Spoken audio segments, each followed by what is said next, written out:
નમસ્તે. તો ગુજરાતીમાં કરી શકીએ વાત, પણ હું માનું છું કે હિન્દીમાં જ કરીએ, કારણ કે આટલા દિવસથી હિન્દી સાંભળતા હોય તો હિન્દીમાં જ આગળ વધાય. અને અમુક લોકો છે કે જે બહારના છે અને અત્યારે યુટ્યુબ પર છે नहीं आवड़े, हिंदी में ही चलाते हैं. तो मैं अपनी ओर से बात शुरू करूँ उससे पहले, छठा दिन है आज, तो 5 दिन में आप लोगों ने जो कुछ भी समझा हो उसको शेयर कर सकते हैं. मेरा नाम वंदन है, मैं खेड़ा में रहता हूँ, यहाँ से पास में, और इस वस्तु को समझ रहा हूँ. 2016 से परिचय हुआ था मेरा इससे इसको समझ रहा हूँ और कभी इस तरह से शेयर नहीं करता हूँ. तो ये परिचय है मेरा. दादाजी दे देंगे परिचय ठीक से.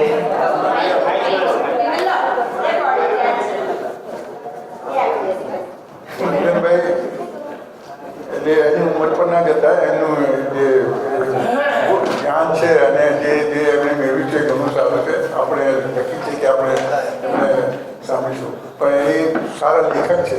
આ ઉંમરે એમને 5-7 બુક્સ, પ્રોગ્રેસિવ નોવેલ્સ અને નાની વાર્તાઓ અને કવિતાઓ બધી મને ખબર નથી, પણ મેં 2 નોવેલ વાંચી છે અને હું ખૂબ પ્રભાવિત છું. અને એમણે બીએસસી કરેલું છે. અને જે કલાકાર, જે રાઇટર હોય એટલે એના વિશે we can understand any level કેવું હોય. Okay. Change the future in mind. Yes. IIM any purpose for that is like Yes, agreed. this is what I feel. પણ તમે ટ્રાય કરો એમનું પણ. We are not here for trying. Yes. Anyway, please go. हाँ जी ठीक. तो आप लोगों में से किसी को कुछ शेयर करना हो, 5 दिनों में क्या अंडरस्टैंडिंग बनी, क्या समझ में आया, परिवार में व्यवस्था तक की बात हम लोगों ने करी है यहाँ पे. तो उतने पर कुछ बात हो या कोई क्वेश्चन हो आप लोगों का तो उससे शुरू कर सकते हैं हम लोग. हाँ भैया क्वेश्चन नहीं, मैं ये कहना चाह रहा था कि हम हिंदी वाले 3-4 ही लोग हैं, तो आप जो भी प्रश्न भी करो उसको गुजराती में करना तो वो कंफर्टेबल रहे. और कभी कोई बात ऐसी, मैं तो दोनों के लिए खुला हूं, जो करना हो. बहुत बढ़िया भैया, थैंक यू.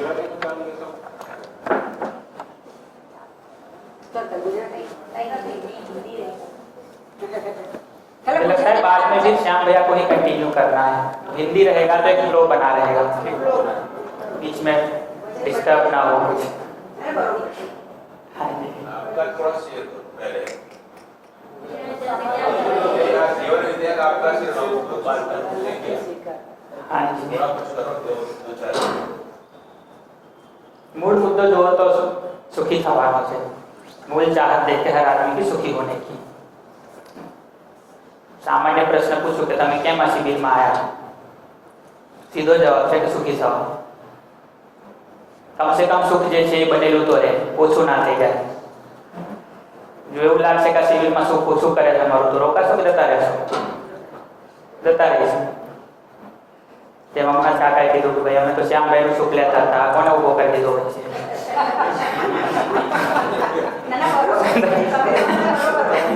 દરેક માણસને સુખ જોઈએ છે. But it is a 100% true. સમજો છો? We are, તો દરેક માણસને સુખ જોઈએ છે, સુખી થવું છે. સુખી કેવી રીતે થઈશું? મુદ્દો તો એટલો જ છે. પરિવારમાં જોઈએ તો પરિવારમાં બધાને સુખી તો થવું જ છે. મુદ્દો ક્યાં આવે છે કે હું એક રીતે સુખી થવા માંગુ છું, તમે એક રીતે સુખી થવા માંગો છો. પિતા છે એક રીતે સુખી થવા માંગે છે, છોકરાઓ છે એક રીતે સુખી થવા માંગે છે. મમ્મી છે એક રીતે સુખી થવા માંગે છે, છોકરાઓ છે એક રીતે સુખી થવા માંગે છે. આટલો જ તો મુદ્દો છે કે બીજો કઈ મુદ્દો છે? અને હું મારી જગ્યાએથી જોઉં તો હું એમ કહું છું કે હું કહું છું એ સાચું છે, જ્ઞાન છે, તું કહે છે ડફોડાઈ છે બધું. આટલું જ તો છે. એ એમની જગ્યાએથી જોવે છે તો એમ કહે છે કે મને ખબર પડે છે, તમે કહો છો તો બધું ખોટું. જૂના જમાનાના છે આ તમે. તો મુદ્દો સુખી થવાનો છે. સુખનું સરનામું, સુખનું એડ્રેસ બધાનું અલગ અલગ છે. મને કંઈક લાગે છે કે એક રીતે સુખી થવું, તમને કંઈક લાગે છે કે એક રીતે સુખી થવું. તો આપણે ચર્ચા જે અહીંયા કરીએ છીએ, ચર્ચા એટલી જ કરીએ છીએ કે સુખ છે શું, સુખ મળે છે એમાં, સુખ મળે ક્યાંથી. હું તો દર વખતે એક સામાન્ય પ્રશ્ન પૂછું કે તમારો સ્વભાવ છે સુખી થવાનો છે કે દુઃખી થવાનો? શેનો છે? સુખી થવાનો. સ્વભાવ છે સંબંધમાં જીવવાનો છે કે વિરોધમાં જીવવાનો છે? સંબંધમાં જીવવાનો. વિરોધ થઈ જાય છે કે નથી થતો? થઈ જાય છે. તો આ જે સ્વભાવ છે સુખી થવાનો, વિરોધ કરી નાખું છું, દુઃખી થઈ જઉં છું, કારણ શું એનું?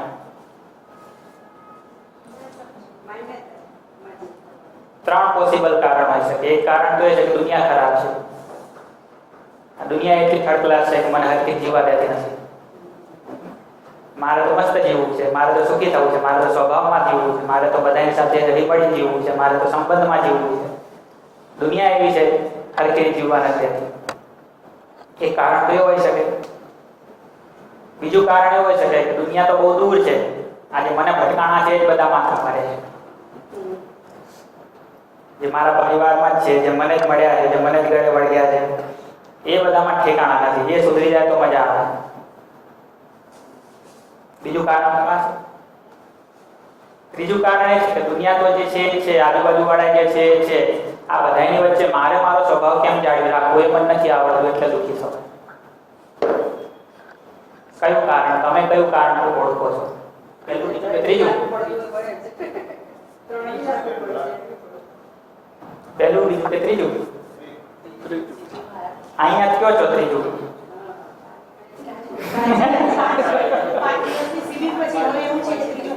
હવે ત્રીજું સેટ થયું 5 દિવસમાં. તો આ ફિક્સ કરવું જરૂરી એટલા માટે છે કે આનાથી મારી દિશા નક્કી થાય. જો હું કારણ એવો શોધતો હોઉં, એ ઓળખતો હોઉં કે મારા દુઃખનું કારણ તો હસમુખભાઈ છે, તો મારી બધી ઉર્જા ક્યાં લાગશે?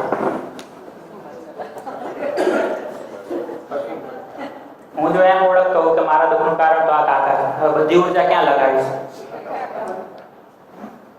હું જો એમ ઓળખતો હોઉં કે મારા દુઃખનું કારણ તો દુનિયા છે, તો મારી ઉર્જા ક્યાં લગાડીશ? પણ જો મને એમ ખબર પડશે કે ભાઈ મારા દુઃખનું કારણ તો મારી યોગ્યતાનો અભાવ છે, મારા દુઃખનું કારણ તો મારી સમજણનો અભાવ છે, મારા દુઃખનું કારણ તો એ છે કે હું મારો સ્વભાવ જાળવી રાખી શકતો નથી, તો બધી ઉર્જા પોતાના ઉપર લગાડીશું. આ ફિક્સ નહીં થાય તો જીવન વિદ્યા નામનું એક હથિયાર મળી જશે, જે લઈને બીજાની સામે લડવા જઈશું કે નહીં. એક જગ્યાએ શિબિર ચાલતી હતી, આવી બીજા પ્રબોધક હતા, એ શિબિર લેતા હતા. તો એમાં એમણે એમ વાત કરી, વિશ્વાસની વાત કરી, જે અહીંયા આપણે કરી ને વિશ્વાસની વાત. તો એ બેન બેઠા હતા આ રીતે, સેશન પતાવીને બહાર ગયા. બહાર જઈને એમના પતિને ફોન કર્યો કે આજ મને સમજાય ગયું આપણા વચ્ચે આટલા વર્ષોથી ઝઘડો કેમ છે. પતિ કે બહુ સારું થયું, લે શિબિરમાં ગઈ સફળ થઈ ગઈ. શું સમજાણું તને? શું પ્રોબ્લેમ છે આપણા બેન? તમે મારી ઉપર વિશ્વાસ નથી રાખતા ને પ્રોબ્લેમ છે. પ્રબોધકે કીધું જ હોય 50 વાર, કોના માટે જોવાના આ બધા ભાવ? પોતાના. તો એ જોયું કે ભાઈ તમે વિશ્વાસ નથી રાખતા. ઘરે જઈને એક જ જીદ આવે, ઉર્જા ક્યાં લગાડશે બધી? તમે શિબિરમાં જાઓ. પહેલા તો મનાવવાનો પ્રયત્ન કર્યો, સમજાવવાનો કે બહુ સારી સારી વાતો હોય, તો પેલા ના માન્યા, પછી જીદ કરી, પછી રીસાણા, ખાવાનું ના બનાવ્યું, બધું કર્યું. મોકલ્યા નેક્સ્ટ શિબિરમાં. આયા પછી બેઠા, આઈને તરત પૂછે બધા વિશ્વાસની વાત ક્યારે થશે? બધા કે થશે. વિશ્વાસ વાળું સેશન આવ્યું એટલે એકદમ ટટ્ટા થઈને આખું સેશન સાંભળ્યું, સરસ. બાર દિન પત્નીને ફોન કર્યો કે તે બહુ જ સારું કર્યું, મને મોકલ્યો શિબિરમાં. પત્ની કે જોયું, હું નથી કહેતી. શું સમજાણું તમને? બોલો, શું સમજાણું? તું મારા ઉપર વિશ્વાસ નહીં કરતી, એ પ્રોબ્લેમ. હવે આવી કેટલીય શિબિર તમે કરી લો કે કેટલીય શિબિર બીજાને કરાવી લો, શું ફરક પડશે? એટલે એ ફિક્સ કરવું જરૂરી છે કે મારી ઉર્જા ક્યાં લગાડવાની, દુઃખનું કારણ ક્યાં છે. જો મને એમ પકડાય છે સુખનું કારણ મારો સ્વભાવ મારામાં સ્થિર રહેતો નથી એ છે, તો હું મારામાં મજા લગાવીશ. જો હું કારણ બીજાને ઓળખું છું તો બીજાને સુધારવામાં લાગેલો રહીશ. અને ઘણી વાર મને કેમ લાગે દુનિયા કેટલી પરોપકારી છે, બધા એકબીજાનું કલ્યાણ કરવા માંગે છે. પોતાના કલ્યાણની કોઈને પડી નથી. નહીં, જેને મળે એ તમને સુધારવા માંગે છે. તો એક આ વસ્તુ જો ફિક્સ ના થાય ને આ એન્કર જો ફિક્સ ના થાય ને કે સમજવાનું મારે છે, મારા સુખની જવાબદારી મારી છે, મારા સુખની જવાબદારી તમારી નથી. જો તમે કંઈક કહો ને એનાથી હું દુઃખી થઈ જાઉં તો એનો મતલબ તો મારું રિમોટ મેં તમને આપી દીધું. તમારી કોઈ એકાદ વાતથી કે તમારા કોઈ એકાદ વર્તનથી કે તમારા કોઈ એકાદ પ્રકારના વ્યવહારથી હું દુઃખી થઈ જતો, હું હલી જતો, તો મારું રિમોટ તો મેં તમને આપી દીધું ને. હવે હું સુખી રહીશ કે નહીં રહું કોણ નક્કી કરશે? હું નક્કી કરીશ કે તમે નક્કી કરે કે આજે હું શું કરું? તો પેલી રિમોટ વાળી ગાડી નહીં હોતી, એક બટન દબાવો તો આગળ જાય, એક બટન દબાવો તો પાછળ આવે. એનું તો એક જ રિમોટ હોય. આપણે કેટલા બધાને આપી દઈએ. એક કોથળો લઈને જ ભાઈએ જે સામે આવે વાત પછી પહેલા લે રિમોટ. તું આવું આવું કરીશ તો હું સુખી થઈશ, તું આવું આવું કરીશ તો હું દુઃખી થઈશ. હવે તું નક્કી કર મારું શું કરવું કે નહીં. ડિઝાઇન બરાબર છે, સુખી થવાય એવી છે કે નથી? ડિઝાઇન બદલવી પડશે કે નહીં બદલવી પડે? ડિઝાઇન કોને બદલવાની? શ્યામભાઈ બદલી આપશે કે આપણે જાતે બદલવાની? જાતે બદલવાની. તો એક આ વસ્તુ ફિક્સ થાય કે મારા સુખની જવાબદારી તો મારી છે. તો આ બધા જે ભાવની ચર્ચા કરીએ છીએ હું મારામાં જોવાનો પ્રયત્ન કરીશ. હું એમ નહીં જોઉં કે તમે જીવો છો કે નહીં જીવતા. કારણ કે વિશ્વાસનો મતલબ જ એ છે કે જેમ હું માણસ છું અને મારી ડિઝાઇન જ છે સુખી થવું, એમ સામેવાળો માણસ જ છે ને એની ડિઝાઇન જ છે સુખી થવું. જેમ મારાથી ક્યારેક ભૂલ થઈ જાય છે કારણ કે મારી કોઈ જરૂરિયાત ક્યારેક પૂરી નહીં થતી તો હું થોડો હેરાન પરેશાન થઈ જાઉં છું, થોડી સમજણ ઓછી પડે છે તો કંઈક કરી નાખું છું, કંઈક ભૂલી નાખું છું. એવું સામેવાળાથી એ થઈ જાય છે. પણ મારાથી થાય તો થઈ ગયું, તમારાથી થાય તો કર્યું. આ વસ્તુ મારાથી ક્યાંક મૂકાઈ જાય તો મૂકાઈ ગઈ, અથવા તો અહીંયા જ મૂકી દીધી, ક્યાં જતી રહી ખબર નહીં. અને રિપલભાઈએ મૂકી હોય ને ક્યાંક ના મળતી હોય તો ખોઈ નાખ્યું. તો આ આપણી ડિઝાઇન જ છે. ત્યાંથી જ ચાલુ કરીએ છીએ કે માણસ દુઃખી થવા માંગે છે, માણસ ભૂલો જાણી જોઈને કરે છે. શું લાગે છે? જાણી જોઈને કરે છે કોઈ ભૂલો? તમે વિચાર્યું ક્યારે જાણી જોઈને ભૂલ કરવાનું? હાલો આ તો દુઃખી થઈ ગઈ. જે કંઈ કરીએ છીએ સુખી થવા માટે જ કરીએ છીએ.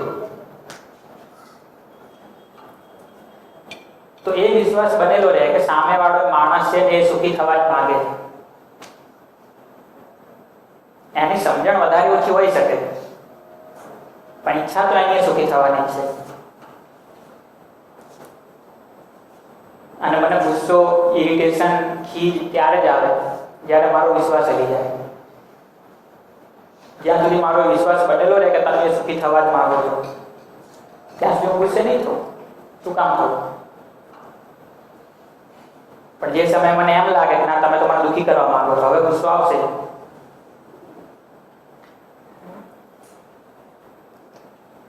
તો એ ભાવ છે વિશ્વાસનો ભાવ. વિશ્વાસનો મતલબ છે કે હું માણસ છું તો હું સુખી થવા માંગુ છું, બીજા માણસ છે સુખી થવા જ માંગે છે. જેમ હું સંબંધમાં જીવવા માંગુ છું બીજા સંબંધમાં જીવવા માંગે છે. જેમ હું સારો વ્યવહાર કરવા માંગુ છું બીજા સારો વ્યવહાર જ કરવા માંગે છે. મારી સમજણ ઓછી પડે છે, મારી કોઈ મજબૂરી આવી જાય છે, મારી કોઈ પરિસ્થિતિ બી આવી જાય છે કે જેનાથી મારાથી ભૂલ થઈ જાય છે એમ બીજાનાથી ભૂલ થઈ જાય છે.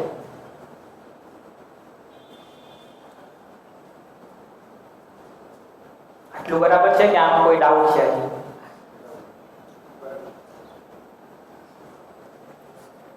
એના પછી બીજો ભાવ છે સન્માનનો ભાવ. તો સન્માનનો ભાવ જોયો તો એમાં આપણે એમ જોયું કે ભાઈ સામેવાળાની યોગ્યતા કેટલી છે એનું આકલન કરી શકીએ. સામેવાળામાં કેટલી સમજણ છે, કેટલું જોઈને એની સાથે વર્તન વ્યવહાર કરીએ. તો જેનામાં જેટલું છે એટલું એને માનીએ એ કહેવાય સન્માન. જેની જેટલી સ્થિતિ છે એને એટલું જ માનીએ એને કહેવાય સન્માન. તમે જો મને બહુ વધારે માની લો, તું તો બહુ જોરદાર બોલે, તો એ વધારે પડતું થઈ ગયું, તેને શું કહેવાય? અધિમૂલ્ય. વધારે પડતું કરી નાખ્યું. બહુ ઓછું કરી નાખીએ, કાંઈ નથી આવડતું, નકામો આવ્યો, બહુ ઓછું થઈ ગયું, ભાઈ કાંઈ નથી આવડતું એવું નથી. તે શું થઈ ગયું? આવું મૂલ્ય, હાવ ગધેડો છે, તો એ શું થયું? અમૂલ્ય. માણસ જ ના રહેવા દીધો હવે તો એ ત્રણેય અપમાન છે. ને પછી કયો ભાવ જોયો હતો? વિશ્વાસ જોયો તો, સન્માન જોયું, પછી સ્નેહ. સ્નેહ કોને કીધો હતો?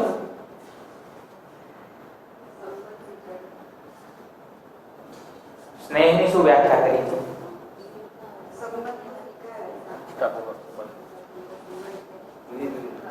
સ્નેહની વ્યાખ્યા છે કે હું જેમ તમારી ઉપર વિશ્વાસ કરી રહ્યો છું, તમારું સન્માન કરી રહ્યો છું, હવે તમને સંબંધી રૂપે જો, સંબંધની સ્વીકૃતિ, તમે મારા સંબંધી છો, એ સ્વીકૃતિનો જે ભાવ છે એ સ્નેહ છે. હું એક તમને સાદો પ્રશ્ન પૂછું, તમારા પરિવારની બહાર નથી જાઉં, તમારા પરિવારમાં કેટલા લોકો એવા છે જેના પ્રત્યે તમને સ્નેહનો ભાવ છે? જો લાગતું હોય કે બધા પ્રત્યે હોય ને તો હાથ ઊંચો કરો. તો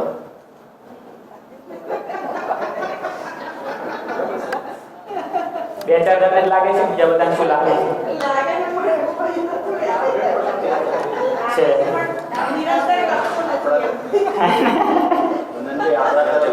સામે તરફથી ના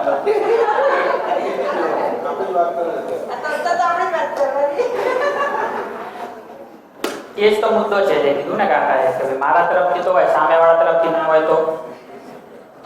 હું તો દર વખતે એક જ પ્રશ્ન પૂછું. આજે આપણે કહીએ છીએ ને કે ક્યાં સુધી મારે જ ભાવ રાખવાનો? દર વખતે હું જ સ્નેહનો ભાવ રાખું, દર વખતે હું જ જતું કરું, દર વખતે મારે જ સમજવાનું. આજ સુધી ક્યારેક તમે એવું પૂછ્યું પોતાને અને બીજાને? દર વખતે મારે જ ખાવાનું, દર વખતે મારે જ પાણી પીવાનું, કેમ નહીં પૂછતા? એ બાયોલોજિકલ નીડ છે. મારા શરીરને જો ભૂખ લાગી હશે તો મારે જ ખાવું પડશે, તમે ખાશો તો નહીં ચાલે. મને તરસ લાગી હશે તો મારે જ પાણી પીવું પડશે, તમે પી લો તો નહીં ચાલે. તો સુખ છે એ મારી જરૂરિયાત છે કે નહીં? જો સુખ મારી જરૂરિયાત છે તો કોને સમજવું પડશે? જો એટલું પકડાય કે સુખ મારી જરૂરિયાત છે અને સુખી થવા માટે સંબંધનો ભાવ જરૂરી છે, તો એ પ્રશ્ન નહીં રહે કે કેટલી વાર હું સમજું. મારે સુખી થવું છે તો હું સમજીશ, મારે સુખી થવું છે તો હું સ્વભાવ સારો રાખીશ, મારે સુખી થવું છે તો હું વિશ્વાસપૂર્વક જીવીશ, મારે સુખી થવું છે તો હું સ્નેહનો ભાવ રાખીશ. તમારે સુખી થવું હોય તો ના રાખશો કે નહીં? એવું કેમ નથી કરતા કે ત્યાં પગ તોડાયો હું તોડાયેલું લે? એવું કહીએ છે કે ત્યાં ગુસ્સો કરે તો હું ગુસ્સો કરું, ત્યાં ઊંચા અવાજે વાત કરે તો હું ઊંચા અવાજે વાત કરું. એવું કેમ નથી કહેતા તારે નુકસાન થયું તો હું નુકસાન કરી નાખું થોડું, તારે દિવાળી ફૂંકાઈ ગયું, ઘર વેચાઈ ગયું તો હું ક્યાં વેચી આવું છું? એવું કેમ નથી કરતા? તો આ સમજવાની જરૂર છે કે આ જે હું કહું છું ને કે તમે ગુસ્સો કર્યો તો હું ગુસ્સો કરું, એમાં સામેવાળા નુકસાન થયું નથી. એ તો ઓલરેડી દુઃખી જ છે. નુકસાન તો મારું છે ને, કે હું સ્વભાવમાં બનેલો હતો, હું સારા ભાવમાં બનેલો હતો, મેં દુઃખ કરી નાખ્યો, ના પોતાના માટે દુઃખ લઈ લીધું, લાવ હું દુઃખી થયું થોડું. આવું છે જ નહીં. જ્યાં ભૈયા વારંવાર એક ઉદાહરણ આપતા હોય છે કે સામે તમે એમ રસ્તામાં જતા હો, સામે ગાડીનો એક્સિડન્ટ થયેલો હોય, શું કરો તમે? બ્રેક મારશો કે તમે ભટકાડશો? બ્રેક મારશો ને. તો જો હું અહીંયા આવું અને જોઉં કે તમે ગુસ્સે થયેલા જ છો, તમે મારી ઉપર બૂમ બરાડા કરી રહ્યા છો, મને દેખાવું જોઈએ કે તમે એક્સિડન્ટ કરી લીધો છે મારો. તમે ઓલરેડી એક્સિડન્ટ કરી લીધો છે એટલે તો આટલો ગુસ્સો કરો. હવે હું શું કરીશ? બ્રેક મારીશ કે હું એક્સિડન્ટ કરીશ મારો? આપણે શું કહીએ છીએ?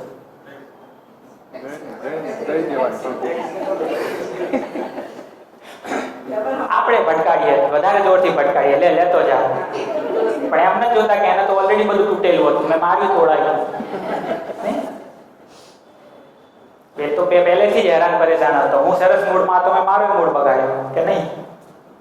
હું સુખી હતો, મેં મારા માટે દુઃખ વેઠી લીધું. તો એટલા માટે હું ફરી કહું છું કે આ સમજવાનો મુદ્દો છે કે આ બધા ભાવ છે એ મારે બીજાનામાં ચેક કરવાના છે. તમે મને આ ભાવ આપશો તો હું આ ભાવમાં જીવીશ એવી શરત લગાવું કે મારી જરૂરિયાત છે એટલે મારે જીવવાનું, મારે સુખી થવું છે એટલે મારે જીવવાનું.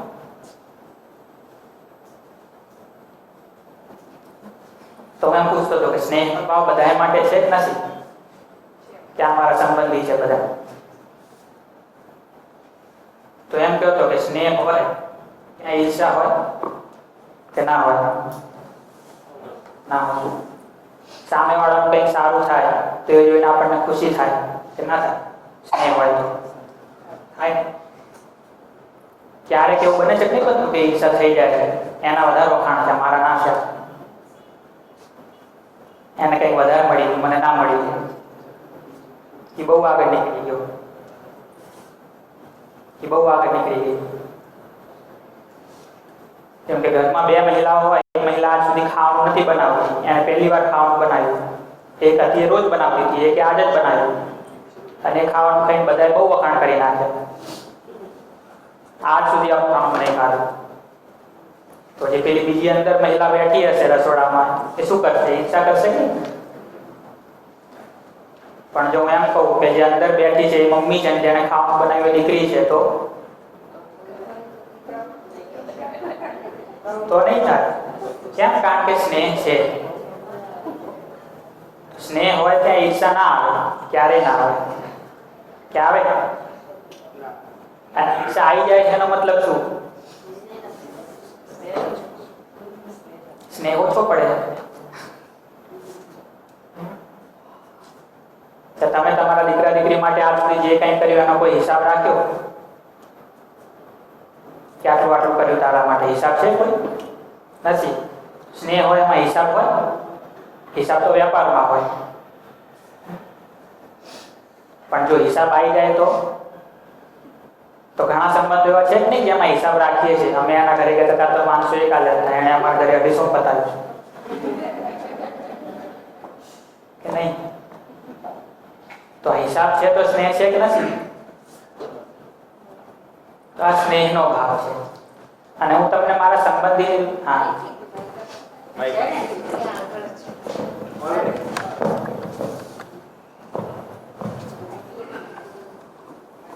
તમે કહો છો કે સંબંધોમાં આપણે કોઈ હિસાબ નથી રાખતા આપણા પરસ્પરના, બરાબર?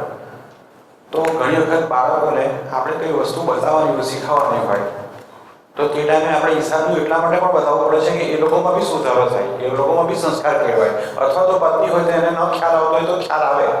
જો તમે હિસાબ નથી રાખતા, સામેના ટેકન ફોર ગ્રાન્ટેડ લઈ લે છે આખી વસ્તુને, અને પછી તમે જ ખોટા, તમે જ કામ કર્યા કરો છો, તમે જ જે કંઈ હોય તે બધું તમારા તરફથી થાય છે, બાકીનાને મજા પડી જાય છે. હિસાબ ના રાખવાનો મતલબ એમ નથી કહેતો કે તમે હિસાબ નહીં રાખો. હિસાબ એમ કહું છું, મનમાં છપાતો નથી ને, મનમાં તો નહીં છપાતો ને. બાળકો પ્રત્યે જે કંઈ કર્યું ક્યારેક તમે ધ્યાન દેવડાવવા માટે કહેતા હશો, મનમાં હિસાબ છપાઈ ગયો અને હવે એને યાદ રાખી વ્યવહાર કરો છો દર વખતે, એવું તો નથી કરતા. કેમ કહું છું? બાકી તો ઘર માટે હિસાબ રાખવો જરૂરી છે ઘણી વાર, પણ એ હિસાબ મારા વ્યવહારમાં વચ્ચે આડો આવશે એવું તો નહીં થાય ને.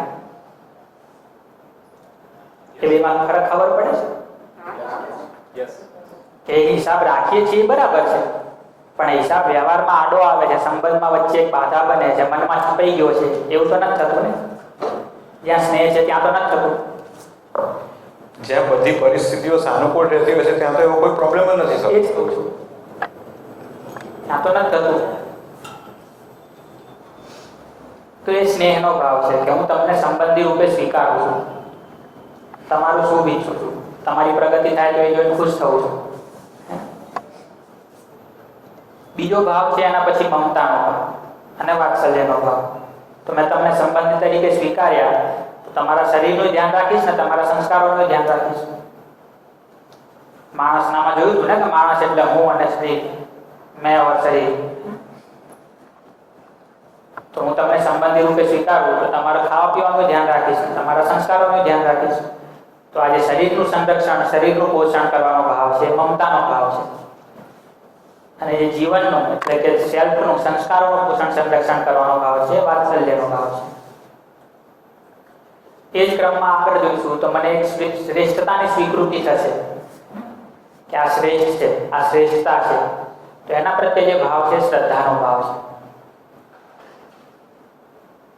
અને કોઈ એક દિશામાં આગળ વધેલું છે એના પ્રત્યે જે ભાવ છે, ગૌરવનો ભાવ છે. આ બધું ખાલી રિવિઝન કરું છું, આ બધી વાતો થઈ ગઈ છે.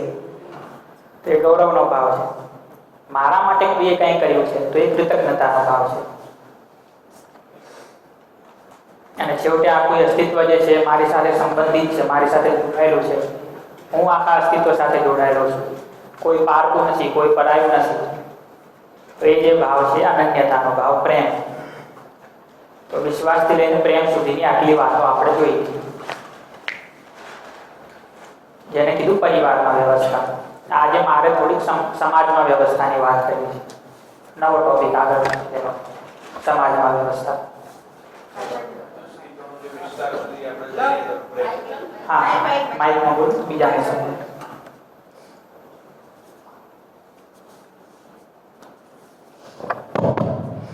અસ્તિત્વના સ્વીકાર સાથે જે જોડાયેલા રહે એ આપણી સાથે જોડાતો પ્રેમ, તો એ પ્રમાણે શ્રદ્ધા ક્યાં સુધી, એનો વિસ્તાર.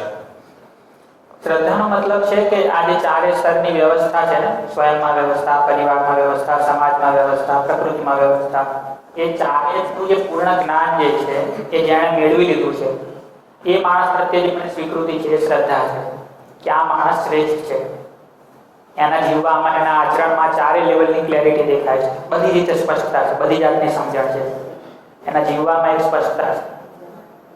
તો એવા જે માણસ પ્રત્યેની મારી સ્વીકૃતિ છે એ શ્રદ્ધા છે એમના પ્રત્યે, કે જે શ્રેષ્ઠ છે એના પ્રત્યે. અને શ્રદ્ધાનો મતલબ એ છે કે હવે હું એમના જેવા થવાનો પ્રયત્ન કરું, હું ત્યાં સુધી પહોંચવાનો પ્રયત્ન. તો એ પ્રમાણે વિસ્તારનું ક્યાં સુધી? વિસ્તાર કીધું ને, શ્રદ્ધા એ લોકો પ્રત્યે થશે કે જે શ્રેષ્ઠ છે. પ્રેમ એ ભાવ છે કે જ્યાં તમારી જે કંઈ સ્થિતિ છે, તમે મારા સંબંધિત છો. એ જે સ્વીકૃતિ છે ને કે આખું અસ્તિત્વ છે એની સાથે હું જોડાયેલો છું, એ પ્રેમ છે. પ્રેમની કોઈ લિમિટ નથી. એટલે પ્રેમને પૂર્ણ મૂલ્ય કીધું. પ્રેમમાં બધા ભાવ અંદર આવી ગયા, સમાવેશ થઈ ગયો બધાનો. કારણ કે હું તમને પ્રેમ કરું છું એવું જ્યારે હું કહું ત્યારે એમાં બધું આવી ગયું. હું વિશ્વાસે કરું છું, સન્માને કરું છું, સ્નેહ છે, મમતા છે, વાત્સલ્ય છે, બધા જ ભાવ છે. તો પ્રેમ જે છે એ પૂર્ણ મૂલ્ય છે. બીજું એક એવું તો કોઈ શ્રદ્ધા પછી વિશ્વાસ આવે કે સીધું બધું આવી જાય? ક્રમ એવો કંઈ બહુ ફિક્સ નથી. હા, તમને જે સમજાય ત્યાંથી શરૂ કરી દો સમજવાનું, જીવવાનું. ઓકે. પણ અલ્ટિમેટ જગ્યા પ્રેમ. પ્રેમ આવી ગયો એટલે એની અંદર બધું આવી જશે. પ્રેમ છે એ પૂર્ણ મૂલ્ય છે. બાકી આ મૂલ્યોનો કંઈ ફિક્સ ક્રમ નથી કે અમે જે ક્રમમાં બોલીએ છીએ અહીંયા કોઈ તો ક્રમ લેવો જ પડશે. ભાઈ મારે અહીંથી બિસ્કિટ વેચવાનું ચાલુ કરો તો ક્યાંકથી તો કરીશ જ ને. એટલે કંઈ વાત કરવાની શરૂ કરીએ તો ક્યાંકથી તો ચાલુ કરીશું ને, કોઈ ક્રમમાં કરીશું. પણ જીવવામાં કંઈ આવો જ ક્રમ ચાલશે એવું નથી. તમને જે સમજાય, જે પકડમાં આવે ત્યાંથી પકડી ચાલુ કરી દો. એક સાદું સૂત્ર છે કે તમે એક દુર્ગુણને પકડશો તો એની પાછળ પાછળ બીજા 100 દુર્ગુણ આવી જશે. કારો એક ખોટું કામ કરી જુઓ અને એને પકડી રાખો. એના માટે તમારે છુપાવવા માટે ખોટું બોલવું પડશે, કોકને કંઈક કરવું પડશે, બીજાને કંઈક બીજું કરવું પડશે. એની પાછળ 10 દુર્ગુણ આવી જશે. એ જ રીતે એક સદગુણને પકડશો, એની પાછળ પાછળ બીજા સદગુણો આવશે. તો આ મૂલ્યોનું પણ એવું છે કે કોઈ એક ભાવ પકડમાં આવે એને પકડીને જીવવાનું જો શરૂ કરીશું, ધીરે ધીરે બીજા ભાવ આવવા જ માંડશે. જ્યાંથી શરૂ થાય ત્યાંથી શરૂ કરાય. નમસ્તે. નમસ્તે. આ સ્નેહ અને પ્રેમનો ડિફરન્સ થોડોક સમજાવો. સ્નેહ એ છે કે જ્યાં હું હજી બધા પ્રત્યે નથી કરતો. સંબંધની સ્વીકૃતિ તમારા પ્રત્યે છે તો સ્નેહ છે, તમારા પ્રત્યે છે તો સ્નેહ છે. અહીંયા બેઠા છે એટલા પ્રત્યે છે, બહારવાળા પ્રત્યે નથી. તો અહીંયા બેઠા છે એટલા લોકો પ્રત્યે સ્નેહ છે. પણ જ્યારે હવે કોઈ લિમિટ જ નથી મારી કે આટલા પ્રત્યે જ છે, કોઈ લિમિટ નથી રહી. જે મને દેખાય છે એના પ્રત્યે છે, જે નથી દેખાતું એના પ્રત્યે સંબંધની સ્વીકૃતિ છે. બધા જ પ્રત્યે, આખા અસ્તિત્વ પ્રત્યે એ પ્રેમ છે. તો હું તમને પ્રેમ કરું છું એવું કહેવાનો મતલબ નથી. હું પ્રેમ કરું છું એટલું જ આવશે, એમાં તમને નહીં આવે. કારણ કે પ્રેમ છે એ બધા પ્રત્યે છે. તમને કરું છું તો ખાલી સ્નેહ જ છે, પ્રેમ નથી, કારણ કે લિમિટ લાગી ગઈ.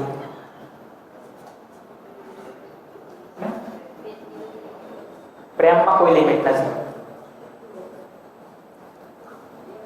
હે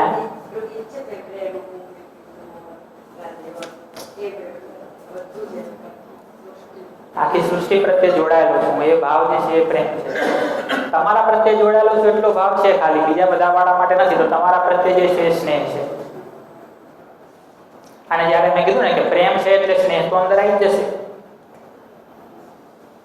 ભાઈ પ્રેમ છે તો બધા પ્રત્યે સ્નેહ તો છે.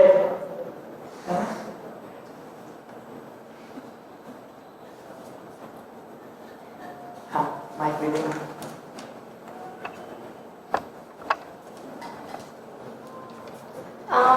ફેમિલીમાં કે બધા વર્ક સ્પેસમાં કે બધા જોડે રહેતા ઘણીવાર એવું થાય છે કે તમને એવું કાર્ય કે એવી વસ્તુ માનવી કરવી પડે જેમાં તમારી ખુશી ના હોય, પણ માન્યતા એવી છે કે બીજાની ખુશી માટે. હું એક એક્ઝામ્પલ આપું. હું થોડી નાની હતી અને ઇન્ડિયામાં એવી માન્યતા છે કે અગર ગર્લ્સ પીરિયડ્સમાં હોય તો કિચનમાં ના જઈ શકે, મંદિરમાં ના જઈ શકે. તો એ વસ્તુ મને ક્યારે એક્સેપ્ટન્સ નહોતો, મને સમજણ ના આવતી. મેં જાણવાનો ટ્રાય કર્યો પણ મને માનવામાં ના આવ્યું.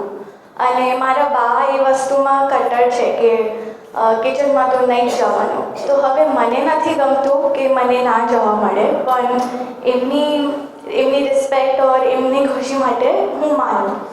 તો એ કયા ભાવથી થાય છે કે એ કરવું જોઈએ કે ના કરવું જોઈએ? How to go around it?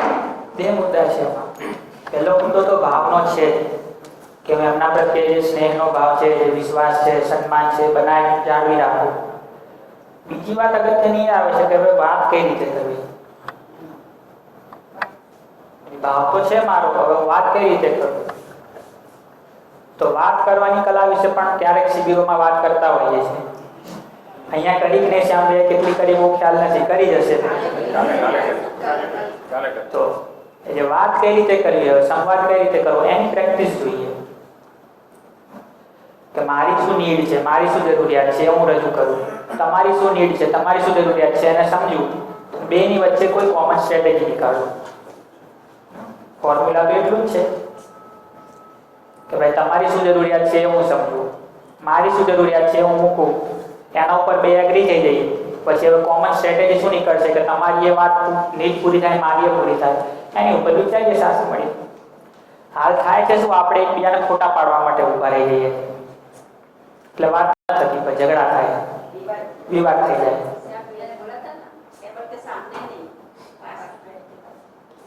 ટેબલની સામ સામે બેઠા છીએ, યુદ્ધ કરીએ છીએ, એ રીતે કરશું તો વાત કઈ નહીં થાય. તમે કંઈક કરવા માંગો છો, હું કંઈક કરવા માંગુ છું, બંનેની જરૂરિયાત કઈ રીતે પૂરી થાય એની ઉપર વાત કરીએ. એ જ તો પરિવાર છે.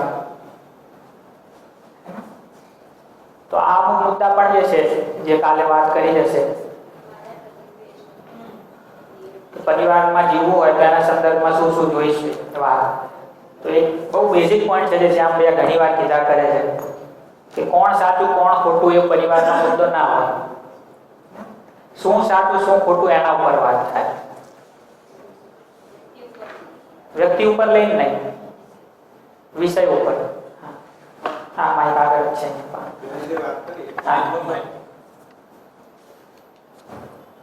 બેને જે વાત કરી તો એ જે સામે જે પર્સન છે તે એટલા માટે બિલીવ કરી રહ્યો છે કે એની બહુ વર્ષો જૂની માન્યતા છે. આપણે સમજીએ છીએ કે પ્રાણ અને પ્રકૃતિ જોડે જાય, એ સમજવાના જ નથી. તમે ગમે એટલું એમને સમજાવવાનો પ્રયત્ન કરશો ને પણ એ નહીં જ સમજે. એવું માની ચાલતા બેને પૂછ્યો છે પણ એનો હજી ઉત્તર મને નથી મળી રહ્યો આ વસ્તુનો. તમે કીધું કે પરસ્પર એમની સાથે એક સમજાવવાની એક કળા હોય માણસની, બરાબર છે, પણ સમજે કોણ? આ જગતમાં જોવામાં આવે છે કે જે નાનું છે, જે યંગ છે, એ એને જ પલટાવવાનો હોય છે. મોટે ભાગે સિમ્પલ વસ્તુ છે. આજે એક સેકન્ડ, આ નથી બદલાતી, ચશ્મા જ બદલાય છે. પહેલા આંખ આવેલી છે, ચશ્મા પછી આવે છે.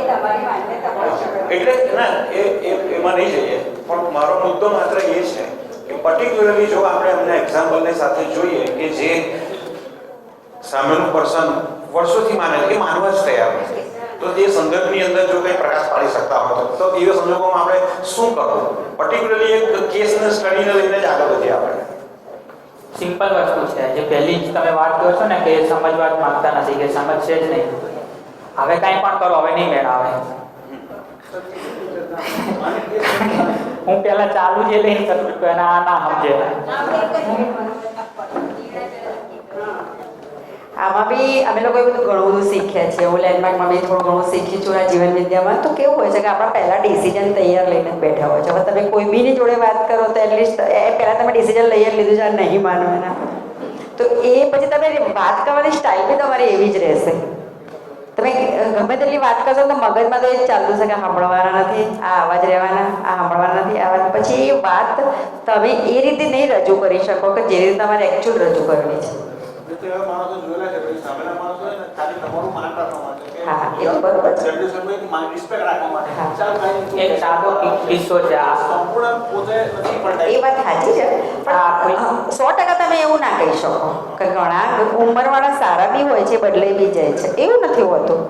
એ બધા આપણી તમારી એ માન્યતા હોઈ શકે, મારી કંઈ અલગ બી માન્યતા હોઈ શકે, હે ને? એવું હોય. આખું જીવન વિદ્યા જેણે આપ્યું, નાગરાજજી જેમનું નામ છે, આખી આ શિબિરની જે સ્ટાઇલ બની એની પહેલાં જ અમુક શિબિરો લેતા હતા. તો દિલ્હીમાં ગયા હતા એક જગ્યાએ શિબિર લેવા, IIT દિલ્હીમાં 7-8 દિવસ શિબિર લીધી એમણે. બહુ પહેલાંની વાત છે, 1992 આજુબાજુની. ત્યારે એમણે શિબિર લીધી અને પછી 7મા કે 8મા દિવસે પૂછ્યું બધાને કે ક્યાં સમજ મેં આયા? કુછ નહીં, રામે જેમ જવાબ નહીં.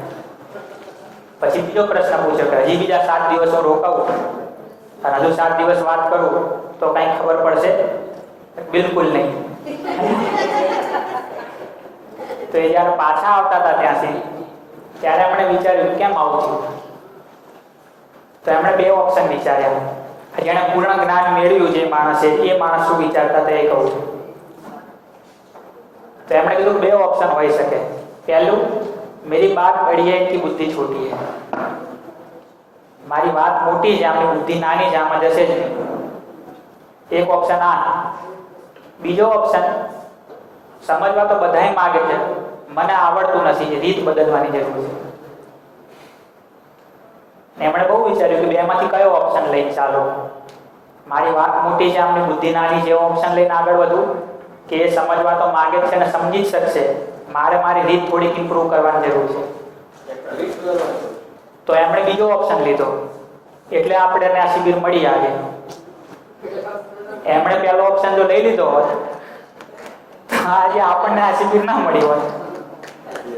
તો મને એમ થાય કે જે માણસને પૂર્ણ જ્ઞાન થયું એ પણ જો એમ વિચારે છે કે મારે રીત બદલવાની જરૂર છે, આપણે ના વિચારી શકીએ? આપણે માની જ લઈએ છીએ કે તમને જ નથી ખબર પડતી, તમારી જ બુદ્ધિ ઓછી છે. એમ નથી વિચારતા કે હું મારી રીત બદલી દઉં. અને થઈ જાય. હું તો એવું કહું, મેં 10 રીતો ટ્રાય કરી, તોય તમને ના જ ખબર પડી, કાંઈ વાંધો નહીં, મને તો 10 રીતો આવડી ગઈ. મારું શું નુકસાન થયું? હું એક રીતે વાત કરતો હતો, તમે નતા સમજતા, મેં નવી 10 રીતો ટ્રાય કરી, તોય તમને ના જ સમજાવું. મને તો 10 રીતો આવડી ને, મારો તો વિકાસ થયો ને. તો નાગરાજજી તો બીજો ઓપ્શન લઈને ચાલતા હતા. એ ઘટના હું વારંવાર યાદ કર્યા કરું કે બીજો ઓપ્શન વધારે બરાબર છે, કે બધાય માણસ છે ને, બધાય સમજી શકે. મને નથી આવડતું કઈ રીતે અંદર ઘૂસવું. ઠીક છે. હા,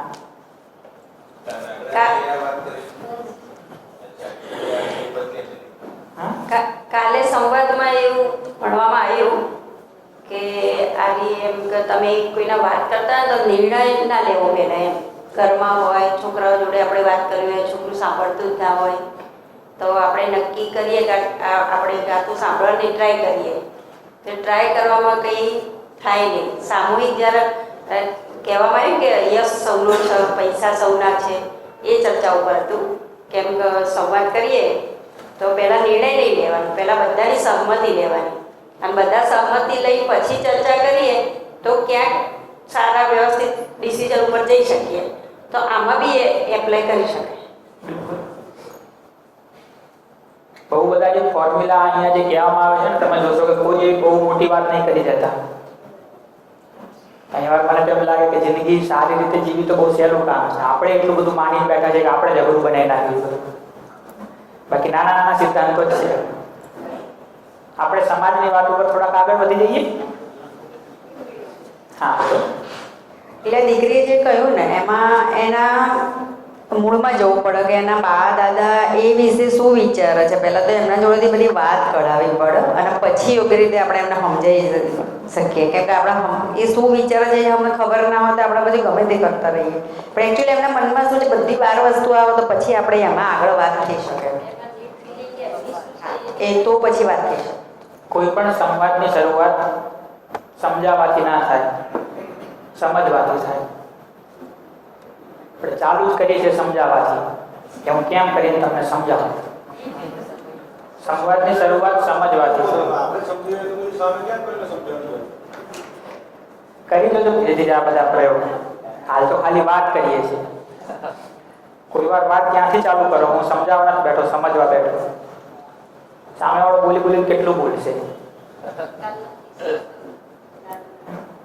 કરી જોવાય, પ્રયોગ કરી જોવાય. આ બધા હું તો કહું છું ને, માની ના લ્યો, કરી જુઓ પ્રયોગ. કેટલું બોલશે બોલી બોલી. એક વાર એ જગ્યા આવશે ને કે ભાઈ શું કહે છે. સિમ્પલ મુદ્દા છે. હા, 2-5 મિનિટ. કાલનો જ કિસ્સો હતો. મારી દીકરી 30 વર્ષની છે, એની બેબી 3 વર્ષની. ફ્લેટમાં રહેશે અહીંયા સિલજમાં. તો ત્યાં એકલી જ રહેશે. એના હસબન્ડ જમી બહાર રહેશે બરોડા.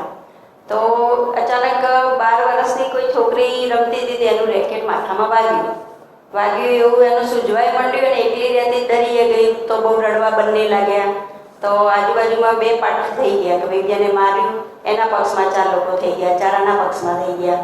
તો ઝઘડો મારી બેબી તો કરવો જ, એનો ક્રોધ આવતો જ નથી. એનો સ્નેહ જેવી સ્થાપિત જ છે મૂલ્ય. તો એને ઝઘડવું નહોતું, પણ એક વાગી ગયું, દીકરી વાગી ગયું એટલે થોડું ગુસ્સો આવી ગયો અને બોલી ગઈ. સામેવાળી છોકરી 12 જ વર્ષની હતી. પછી એના મમ્મી પપ્પા બોલી ગયા ઝઘડવા માટે, બરાબર. પછી થોડા કલાકો થયા પછી ઘેર આવી ગઈ. પછી એની મારી બેબીનું વર્તન જોઈને એના મમ્મી પપ્પા સોરી ફોનમાં કર્યું, બરાબર. પછી મારી દીકરીને એવું થયું કે 12 વર્ષ પછી એણે મને ફોન કર્યો. તો મેં કીધી એ દીકરી જ છે ને 12 વર્ષની, એ ક્યાં એટલી સમજદાર માણસ છે.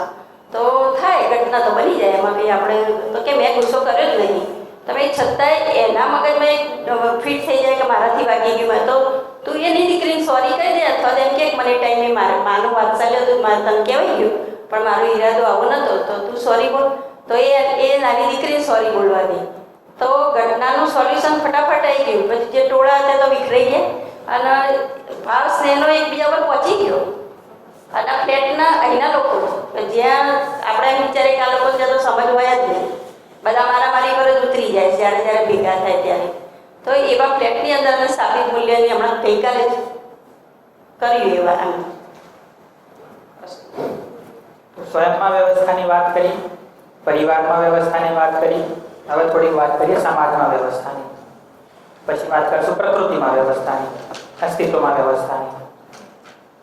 સમાજની વાત શરૂ કરીએ, એક સ્ટેપ આગળ વધીએ વ્યવસ્થાની વાત કરવામાં.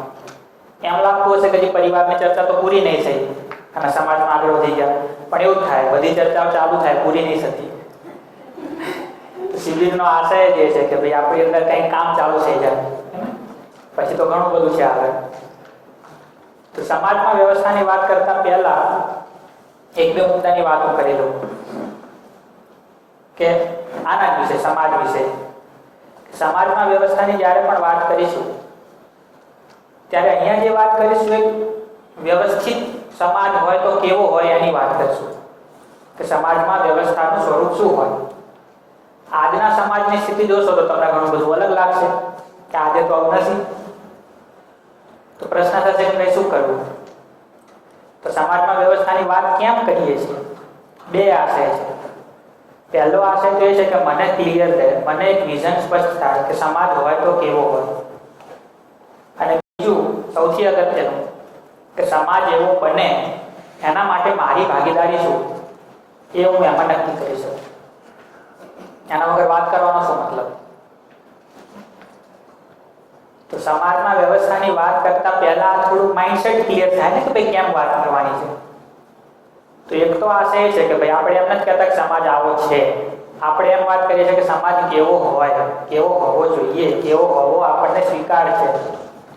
અને જો સમાજ એવો નથી તો એમાં મારી ભાગીદારી શું, હું શું કરું? એમાં અપેક્ષા રાખીને બેસી રહું કે જીવન વિદ્યાવાળા બધા સુધારી દેશે, સમાજ પછી મજા આવશે, કે મારી એક ભાગીદારી છે એમાં, મારી એક ભૂમિકા છે એમાં.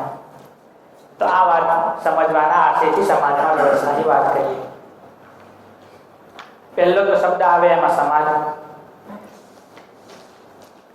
ઘણી વાર એવું થાય, ખાસ કરીને આપણે ગુજરાતમાં તો, કે ખાલી સમાજ કહો તો કોઈ મતલબ ખબર ના પડે. પૂછે કયો સમાજ, હે ને? સમાજ આગળ કોઈ શબ્દ ના લાગે ત્યાં સુધી સ્પષ્ટ નહીં થતું કે શેની વાત કરે. સમાજની આગળ કોઈ શબ્દ લગાડો, પહેલા હિન્દુ સમાજ, કચ્છી સમાજ, પટેલ સમાજ, આ સમાજ, તે સમાજ, તો નક્કી થશે ને કયો સમાજ. તો આપણે કોઈ શબ્દ નથી લગાડતા. લગાડવો જ હોય કોઈ શબ્દ તો લગાડીએ માનવ સમાજ. કયો સમાજ? માનવ સમાજ. તો આપણે જે સમાજમાં વ્યવસ્થાની વાત કરીએ છીએ, સમગ્ર વ્યવસ્થાની વાત કરીએ છીએ કે આખી માનવ જાતિના જીવવાનું સ્વરૂપ કેવું હોય. ખાલી ગુજરાતી સમાજ કે ખાલી મારવાડી સમાજ કે ખાલી બંગાળી સમાજ એની વાત નથી, માનવ સમાજની વાત છે. અને સમાજમાં વ્યવસ્થા એટલે આખી માનવ જાતિ સારી રીતે ધરતી ઉપર કઈ રીતે રહી શકે એ લેવલની વાત કરવાની. તો પહેલા એ તો નક્કી કરવું પડશે કે સમાજ છે એને કહીશું. તો હું તમને 3 ઓપ્શન આપું, સાંભળજો, પછી કહેજો કે 3માંથી સમાજ કયો, શેને કહો તમે સમાજ. પહેલો ઓપ્શન એ કે જ્યાં બહુ બધા લોકો એક સાથે ભેગા રહે છે, જ્યાં બહુ બધા લોકો રહે છે એક સાથે, પણ બધાનું લક્ષ્ય અલગ અલગ છે, કોઈને એકબીજાના લક્ષ્ય સાથે કાંઈ લેવા દેવા નથી. આ ઓપ્શન એ કે જ્યાં બહુ બધા લોકો સાથે રહે છે પણ બધાનું પોતપોતાનું લક્ષ્ય છે, એકબીજાના સાથે કંઈ બહુ લેવા દેવા નથી, એને સમાજ કહીશું. બીજો ઓપ્શન એ ઘણા બધા લોકો સાથે રહે છે, બધાનું લક્ષ્ય અલગ અલગ તો છે પણ એકબીજાનું વિરોધી છે, કે કાં તો મારું લક્ષ્ય પૂરું થશે કાં તો તમારું પૂરું થશે. એટલે મારું લક્ષ્ય પૂરું કરાવવા માટે મારે તમારે સામે લડવું પડશે, અને તમારું લક્ષ્ય પૂરું કરવા માટે તમારે મારી સાથે લડવું પડશે. આ બીજો ઓપ્શન સમાજ. અને ત્રીજો ઓપ્શન કે જ્યાં ઘણા બધા લોકો, બધા જ પરિવારો સાથે રહે છે, બધાનું લક્ષ્ય એક જ છે અને એક લક્ષ્ય સુધી પહોંચવા માટે બધા સાથે મળીને આગળ વધે, શેને સમાજ કહીશું? પહેલાને, બીજાને કે ત્રીજાને?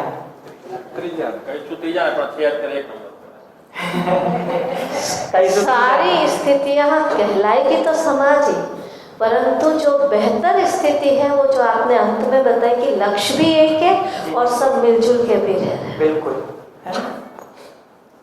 पहली स्थिति ने तो भीड़ कहेवाय કે છે બધા ભેગા પણ એકબીજાને કંઈ બહુ લેવા દેવા નથી. બસ સ્ટેન્ડમાં ભેગા થયા હોય બધા, એને સમાજ થોડો કહીએ. હું મારી બસ પકડવા આવ્યો, તમે તમારી બસ પકડવા આવ્યા, શું લેવા દેવા? તો એ તો ભીડ છે. અને મારું તમારું લક્ષ્ય વિરોધી છે તો યુદ્ધનું મેદાન છે, કે મારામારી જ કરવી પડશે હવે, તો જ તો જીવી શકશું. તો એ તો સમાજ નથી. સમાજ તો એ છે કે બધાનું લક્ષ્ય એક જ છે અને એક લક્ષ્ય સુધી બધા જવું છે, સાથે મળીને આગળ વધીએ છીએ એકબીજાની મદદ કરતા કરતા. તો નેક્સ્ટ ક્વેશ્ચન એ થાય, બીજો પ્રશ્ન એ થાય કે બધાનું લક્ષ્ય એક હોય એવું કંઈ શક્ય બને? એવું કયું લક્ષ્ય ઓળખીશું કે જેમાં બધા એમ કહે કે બધાનું લક્ષ્ય છે જ સુખી થવું? તો હું એવા 4 લક્ષ્ય કહું અહીંયા, કે 4 અહીંયા એક આપણે સર્વે કરીને પૂછીએ કે તમારું લક્ષ્ય છે કે નહીં. જો અહીંયા બેઠેલા 40-50 જણાનું લક્ષ્ય થઈ જાય, બારે બધાનું થશે, અથવા તો સર્વે કરી જોજો બારે કે થાય છે કે નહીં. આમાં તો દર શિબિરમાં કરીએ. તો તો જેને માનવ લક્ષ્ય કહી શકાય કે બધાનું લક્ષ્ય છે, ખાલી મારું તમારું નહીં, માનવ હોવાના નાતે બધાનું લક્ષ્ય છે, એવું એક લક્ષ્ય છે સમાધાન અથવા તો સુખ. બંને ઇક્વિવેલન્ટ શબ્દ છે, સુખ કહો કે સમાધાન. તો દરેક વ્યક્તિને સુખ જોઈએ, એમાં તો બધાની સહમતિ છે કે કોઈને દુઃખ જોઈએ? જો તો કે તો સગવડ કરી આપીશું નહીં, પણ બધાને સુખ જ જોઈએ છે. એ સગવડ તો જાતે જ થઈ જ રહી છે. એમાં તો બધા સ્વાવલંબી છે. બીજું લક્ષ્ય છે કે દરેક પરિવારમાં સમૃદ્ધિ હોય. સમૃદ્ધિ હોવાનો મતલબ કે સંબંધો સારા હોય ને બધાની જરૂરિયાતો પણ પૂરી થતી હોય દરેક પરિવારમાં. આ લક્ષ્ય છે કે નથી? ત્રીજું લક્ષ્ય છે કે સમાજમાં અભય હોય.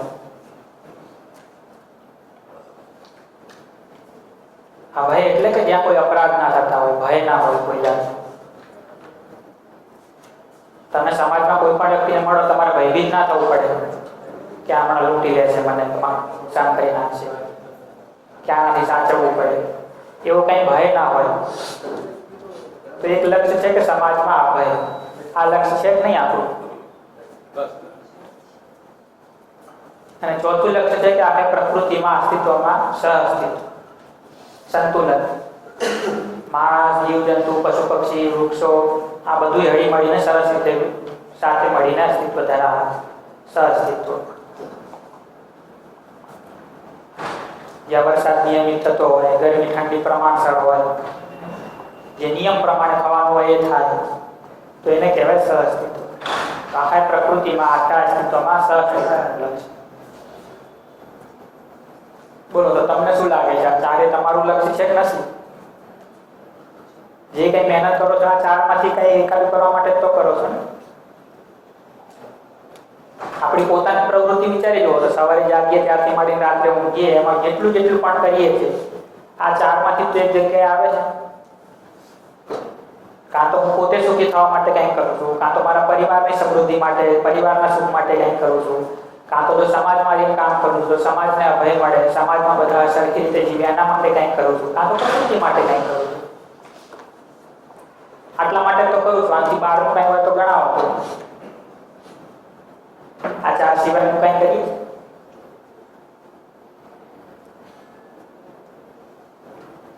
ક્યાં આવી ગયું બધું? જો પહેલા દિવસથી જ કહીએ છીએ ને, માની લેવા નથી. તો જે કંઈ તમને લાગતું હોય કે ના આની બહાર કંઈ હું તો કરું છું, તો કહો તો આપણે બાજુ પાંચમું ઉમેરીએ.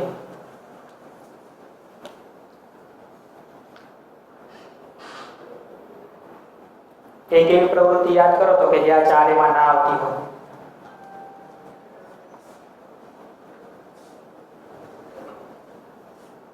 છે કોઈ એવી પ્રવૃત્તિ?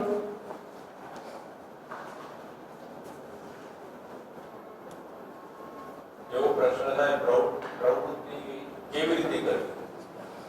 એ પ્રશ્ન એ તો સારા. હાલ તો હું આમે કેમ કહું છું કે કોઈ પણ પ્રવૃત્તિ જે મળે તે કરતા હો, કરો તો શેના માટે? આ ચારમાંથી કંઈક મેળવવા માટે તો કરો છો ને. ચારથી અલગની કોઈ પાંચમી વસ્તુની જરૂર છે? અથવા તો ઊંધું પૂછું, ત્રણની જરૂર છે, ચોથું આમાંથી કંઈક એકાદું વધારાનું આવી ગયું છે, એક્સ્ટ્રા કાઢી નાખવાની જરૂર છે? કે આમાં કોઈ એક નહીં હોય તો ચાલશે, એવું ખરું કઈ? તો આટલું જોઈએ છે ને આટલું જોઈએ જ છે. જોઈએ છે મતલબ કે ચારે જરૂરી છે, અને જોઈએ છે મતલબ કે એક ઓછું હશે તો એ નહીં ચાલે. તો આ સમાજનું લક્ષ્ય છે, માનવનું લક્ષ્ય છે, ખાલી મારું તમારું નથી, આપણા બધાનું લક્ષ્ય છે.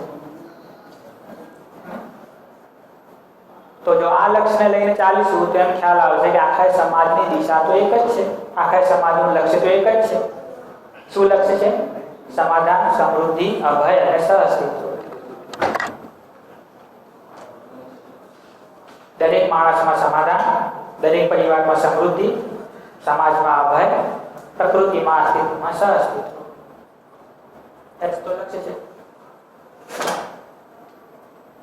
અભય શેને કહીએ છીએ? અભય એને નથી કહેતા કે દરેક, તો તમને જ પૂછી લો, તમે શેને અભય કહો છો?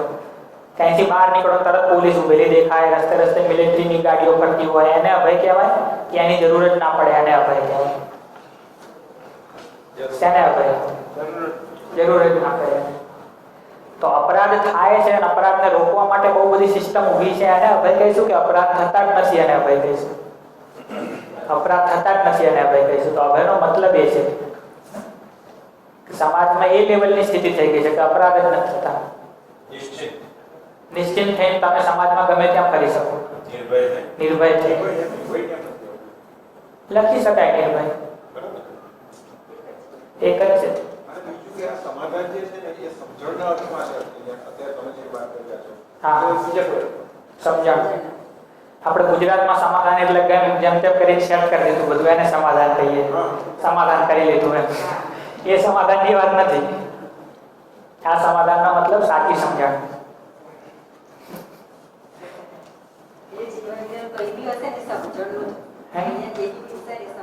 સમૃદ્ધિનો મતલબ એ નથી કે બધાને મોટા મોટા બંગલા થઈ જાય. સમૃદ્ધિનો મતલબ છે કે સંતુષ્ટિનો ભાવ હોય. ઘણું છે આપણી પાસે, હોય ખરું, સંતોષ ઘણું છે. સમૃદ્ધિનો મતલબ એ નથી કે બધા ગાડી બંગલા બનાવવા માટે દોડતા હોય. સમૃદ્ધિનો મતલબ છે કે જેને જેટલું જોઈએ છે એટલું મેળવી લે, એનાથી સંતોષ હોય. આ ચારે જરૂરી તો છે. હું તો બધું તમને પૂછીને જ આગળ વધું.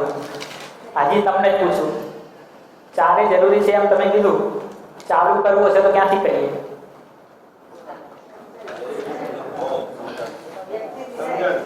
અહીંયાથી, આ બીજાથી, ત્રીજાથી કે ચોથાથી? શેનાથી ચાલુ કરવાનું?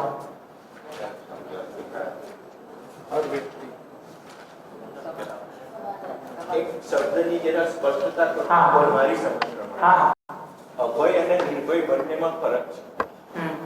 નિર્ભય એવી વસ્તુ છે કે આપણને કોઈનો ભય ના લાગે, અને અભય એવી વસ્તુ છે કે મારો કોઈને ભય ના લાગે. અહીંયા સમાજના લેવલે વાત કરી છે કે સમાજમાં કોઈને કોઈનો ભય નથી લાગતો. ભાવ આટલો છે. શબ્દ તમને જે ઠીક લાગે રાખી લો. શબ્દોમાં અમે કોઈ રિજિડિટી નથી રાખતા, તમને જે ઠીક લાગે. ભાવ એ છે કે સમાજમાં કોઈને કોઈનો ભય ના લાગે. માણસ વચ્ચે ભયનું વાતાવરણ ના હોય, અવિશ્વાસ ના થાય. એ શબ્દ જે તમને ઠીક લાગે. નમસ્તે બધાને. હા, હવે અહીંયા છે ને આપણે એક રેકોર્ડિંગ થયું છે, તો એ રેકોર્ડિંગ છે ને એ લાઈવ થશે ને એ બધા જોશે.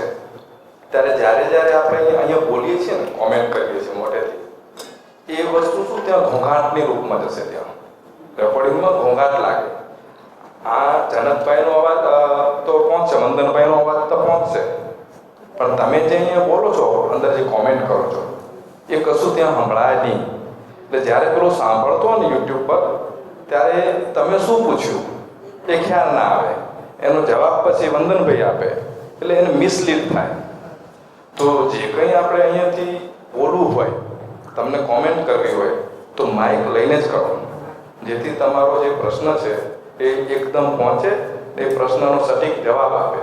તો એ જે પ્રશ્ન અને જવાબ એ બીજા ઘણા બધા લોકો માટે ઉપકાર થશે. અહીંયા આપને તો સારું લાગે છે. હા, એ જ આવશે. તમે સાંભળશો ને તો તમને જ એમ થશે કે કોણ બોલ્યું હતું, શું બોલ્યું હતું, એવું થશે. કારણ કે મેં આ બધો અનુભવ રેકોર્ડિંગ્સ મેં ઘણા સાંભળ્યા છે, તો પછી જે આ ઘોંઘાટ હોય ને એ મને બહુ હેરાન કરતો હતો. એટલે મારી પીડા મેં જે છે એ યુટ્યુબમાં ફરી બીજાને પીડા ન થાય એના સારું મેં તમને રિક્વેસ્ટ કરું છું બધાને કે મહેરબાની કરી ને જ્યારે બોલો તો થોડી તકલીફ પડશે. અમે માઇક લઈને દોડશું, પણ માઇકમાં જ બોલો.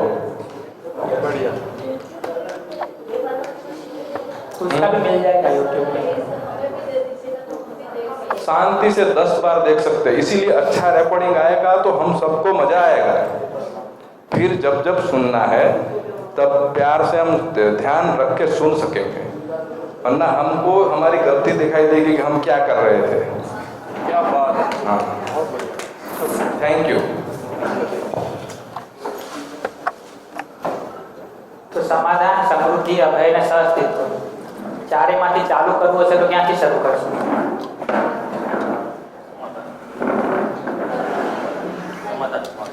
સમાધાન. बैठा बैठा बोलो आगे, बैठे बैठे. समाज की जो व्यवस्था है ना, आपने पूछा कि कहाँ से शुरू करेंगे.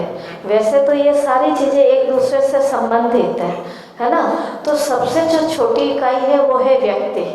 तो व्यक्ति स्वयं अगर सुलझा हुआ है तो परिवार में और मनुष्य के स्वयं के भावों में, दूसरों के भावों में सुख होगा और किसी भी प्रकार का भय हमें लगेगा ही नहीं जब हम समझे हुए सही सोच है, सही भाव है तो.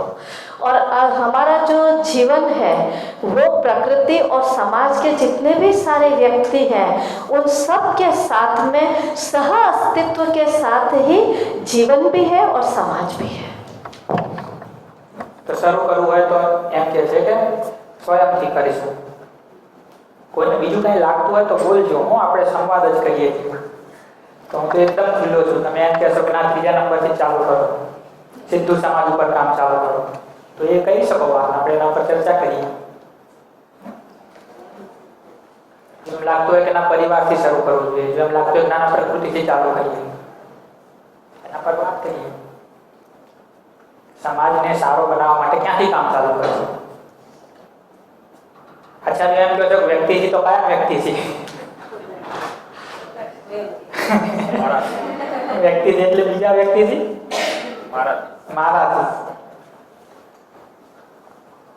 આપણાથી કે મારાથી? મારાથી. આપણામાંથી કહીએ એટલે પાછું એમ લાગે કે એમાં હું તો બરાબર જ છું, બાકી બધા. તો મારાથી શરૂ કરવાની જરૂર છે. કેમ? કારણ કે પરિવાર છે તો વ્યક્તિઓનો જ બનેલો છે. જો વ્યક્તિમાં સમાધાન હશે અને પરિવારના દરેક વ્યક્તિમાં એ વાત પહોંચી જશે તો પરિવારમાં સમૃદ્ધિનો ભાવ આવશે, પરિવારમાં સંબંધો સારા રહેશે. જો એક પરિવાર સમજશે, તમારો પરિવાર સમજશે, સારું જીવશે, સુખેથી જીવતો હશે, એને જોઈને બીજા પરિવારોને પ્રેરણા મળશે. ધીરે ધીરે એ લોકો સમજવાનું શરૂ કરશે.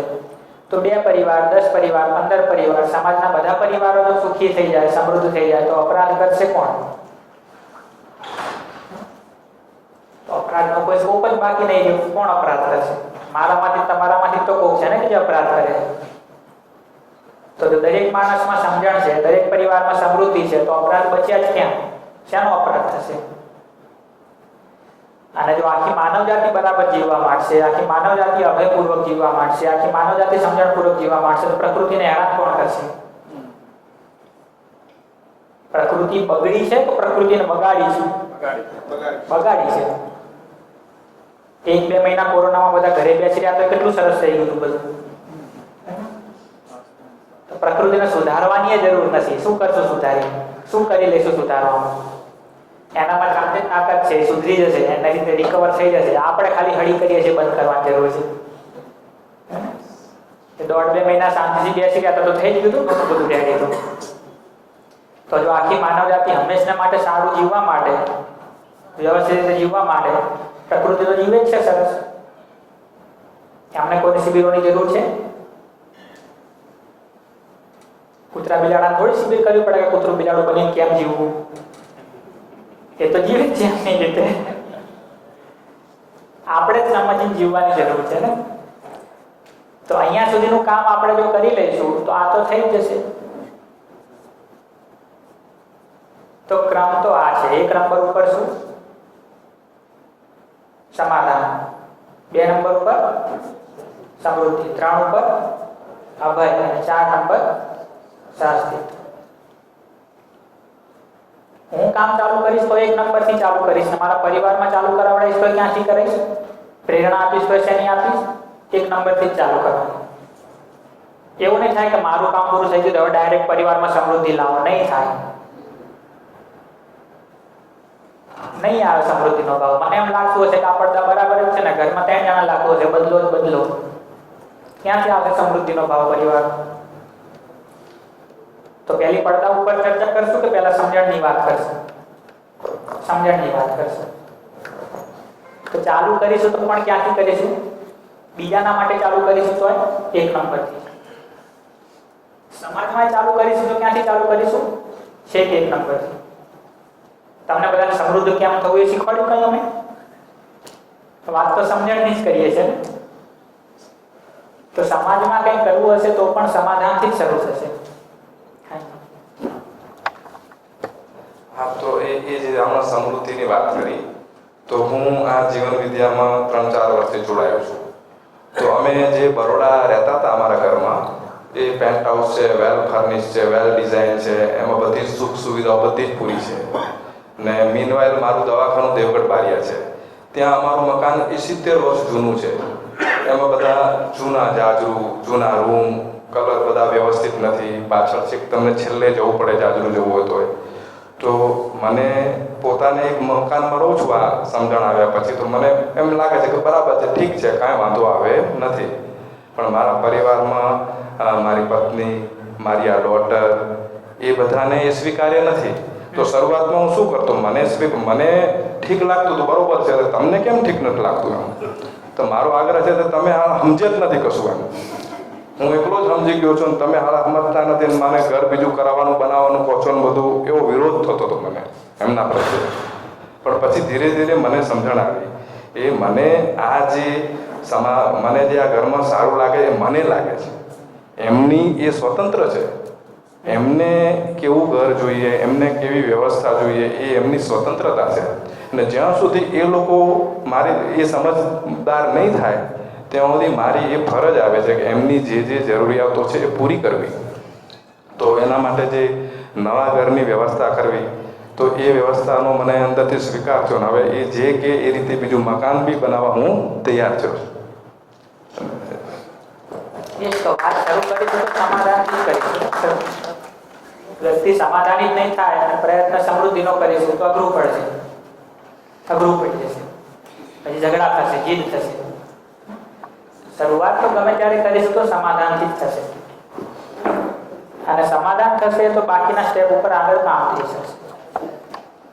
जब अपन परिवार के अंदर वो परिवर्तन कैसे आएगा, वही वाली बात थी ना.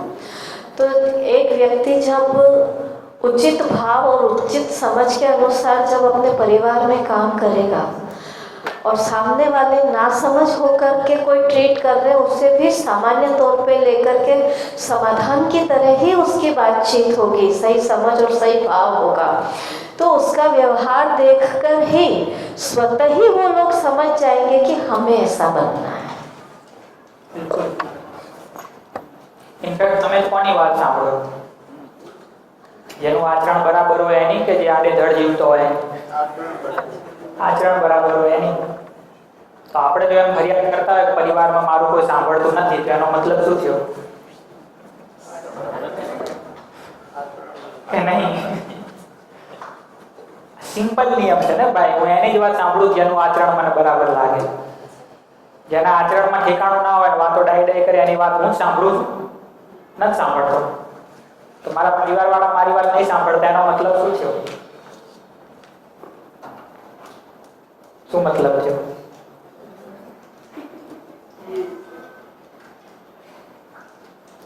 તો આ લક્ષ્ય પૂરું થાય, દરેક માણસનું આ લક્ષ્ય છે, આ લક્ષ્ય પૂરું થાય એના સુધી પહોંચી શકાય, એના માટે સમાજ જે પોષણ આપે, સમાજ જે પુષ્ટ કરે, એને કહેવાય સમાજની વ્યવસ્થા. સમાજની વ્યવસ્થા તો એને કહીશું ને કે જ્યાં સમાધાન, સમૃદ્ધિ, અભ્યાસ, અસ્તિત્વ ચારે લક્ષ્ય પૂરા થઈ શકે. તો એવી વ્યવસ્થા કેવી રીતે બને? એના માટે શું કરવું પડે? સમાજની એવી વ્યવસ્થા, સમાજનું એવું માળખું કેવી રીતે ઊભું કરીએ કે જ્યાં સમાધાન, સમૃદ્ધિ, અભય અને સહઅસ્તિત્વ ચારે વસ્તુઓ પૂરી થાય, ચારે લક્ષ્ય પૂરા થઈ શકે. એના માટે આ 5 આયામ છે. શિક્ષા સંસ્કાર એટલે કે શિક્ષણ અને સંસ્કારનું કામ, ન્યાય અને સુરક્ષાનું કામ, ઉત્પાદન અને કાર્ય, સ્વાસ્થ્ય, સંયમ, વિનિમય, કોષ. આના વિશે ધીરે ધીરે એક એક કરીને આપણે વાત કરીશું. 5 મુદ્દાઓ છે.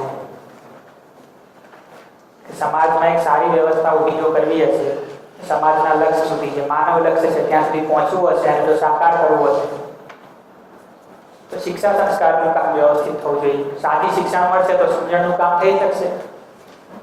સંસ્કારો વ્યવસ્થિત હશે તો સમજણનું જે કામ છે, સમાધાનનું જે કામ છે થઈ શકશે. ન્યાય એટલે માનવ સંબંધમાં ઉભરી તૂટતી હોય, સંબંધોમાં સારું જીવાતું હોય.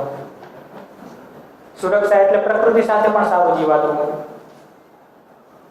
તો માણસની સાથે જીવવાનું પણ સારું થાય, માણસનું પ્રકૃતિની સાથે જીવવાનું પણ સારું થાય. તો એને કીધું ન્યાય સુરક્ષા. શરીર સારું ટકેલું રહે બધું, એના માટે અને શરીર પ્રત્યે જે જવાબદારીનો ભાવ છે, સંયમનો ભાવ. એ જ રીતે જોઈશું તો સમાજમાં આટલી બધી વસ્તુઓનું ઉત્પાદન તો થાય જ છે. તો ઉત્પાદન કઈ રીતે કરીશું? અલગ અલગ પ્રકારના કામ ઘણા બધા થાય છે, એ કઈ રીતે કરીશું? તો એની એક વ્યવસ્થા સમજવી પડશે, ઉત્પાદન અને કાર્ય. અને સ્વાભાવિક છે કે દરેક પરિવાર બધી વસ્તુ તો બનાવી નહીં લે. ભાઈ હું મારા પરિવારને જોઈતી બધી વસ્તુનું તો ઉત્પાદન કરી નહીં લઉં ને. તો સમાજમાં એક વિનિમયનું પણ કામ થશે કે મેં મારા ઘર પૂરતું જેટલું જોઈતું હતું એટલું રાખ્યું, બાકી બધું સમાજ માટે આપીશ, અને મને જે બીજી બધી વસ્તુ જોઈએ છે સમાજમાંથી લઈશ. તો આ વિનિમયનું કામ પણ વ્યવસ્થિત રીતે થાય. એના માટે વિનિમય અને કોષની વ્યવસ્થા પણ એટલી જ જરૂરી છે. તો આ 5ને કહીએ છીએ વ્યવસ્થાના આયામ. 5 અલગ અલગ સેક્ટર કે જેના પર વ્યવસ્થિત કામ જો થાય તો જે માણસનું આ લક્ષ્ય છે, સમાધાન, સમૃદ્ધિ, અભ્યાસ, અસ્તિત્વ, ત્યાં સુધી પહોંચી શકાય, અચીવ કરી શકાય, અને ત્યાં ટકેલાઈ રહી શકાય, જાળવી રાખી શકાય. એક એક કરીને જોઈશું 5 શરૂ કરીએ શિક્ષણ સંસ્કારથી. શિક્ષણ સંસ્કારને જોઈએ તો એક બહુ અસ્તિત્વનો જે આખું એક માણસ નામની એક જે યુનિટ છે એના માટે બહુ મહત્વનો મુદ્દો છે ને આપણા બધા માટે, કે યોગ્ય શિક્ષણ મળે. તો શિક્ષણની શું વ્યાખ્યા છે? તો હું કોણ છું, સંબંધો શું છે, એમાં કેવી રીતે જીવવાનું, સમાજની શું વ્યવસ્થા છે, એમાં મારે શું કરવાનું, નાખી પ્રકૃતિની શું વ્યવસ્થા છે, અસ્તિત્વની શું વ્યવસ્થા છે, એમાં મારી શું ભાગીદારી છે. આટલી સમજણનું જે કામ છે એને કહીએ શિક્ષણ. કે જેમાં જે અહીંયા જ વાત કરીએ છીએ આપણે કે ભાઈ હું કોણ છું, મારી શું વ્યવસ્થા છે, અમારા ભાવ વિચાર છે શું છે, કેવી રીતે ચાલે છે, એમાં ખરેખર મારે શું કરવાની જરૂર છે, ક્યાં પહોંચવાનું છે, મારે પોતે શું કરવાનું છે. તો મારા લેવલનું જે કામ છે, પરિવાર શું છે, સંબંધો શું છે, સંબંધોમાં કેવી રીતે જીવવાનું, એ જે કામ છે એની સમજણ છે. સમાજ શું છે, સમાજની શું વ્યવસ્થા છે, સમાજમાં કેવી રીતે જીવાય, સમાજમાં મારી ભાગીદારી શું, એ સમજવાનું. અને પ્રકૃતિની શું વ્યવસ્થા છે, પ્રકૃતિના શું નિયમો છે, એમાં મારી શું ભાગીદારી છે, એમાં મારી શું ભૂમિકા છે, એ સમજવાનું કામ. અને અસ્તિત્વ આખું શું છે, અસ્તિત્વમાં મારું શું કામ છે. આટલી સુધીની જે સમજણ છે એ સમજણનું કામ છે, શિક્ષણનું કામ છે. અને એ જીવવાની મારી એક તૈયારી થઈ જાય, હું જીવવા માંડું, એ મારી જીવવાની એક પેટર્ન બની જાય, હું જીવવા માંડું, મારી અંદર એક સ્વીકૃતિ થઈ જાય, એને કીધું સંસ્કાર. તો સમાજમાં યોગ્ય શિક્ષણ, યોગ્ય સંસ્કાર મળે એની જવાબદારી કોની? ખાલી સરકારની, ખાલી સ્કૂલોની, કે માતા પિતાની અને પરિવારની પણ ખરી?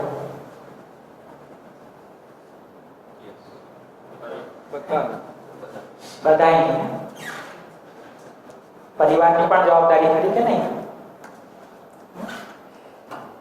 અમારે પ્રબોધક છે ભાનુભૈયા, એક એમનો કિસ્સો કહે છે દર વખતે કે એકવાર એમના સ્ટાફ રૂમમાં બેઠા હતા તો એક બીજા પ્રોફેસર ભણાઈને આવ્યા ક્લાસમાંથી. એટલે અહીં તરત એમણે જે એમનું ચોપડા હતા, ચોકવાળા બધા, એ પછાડ્યા જોરથી ટેબલ ઉપર. એટલે ધૂળ ઉડી ચોકની. એટલે આ ભાનુભૈયા હતા, એમણે થયું કે ભાઈ આ છોકરાઓ હેરાન કર્યા લાગે, એટલે કે વાંધો નહીં સર, ચલો આપણે ચા પીને આવીએ. એટલે ગયા બહાર ચા પીવા. ચા પીતા પીતા પૂછ્યું શું થયું હતું ક્લાસમાં?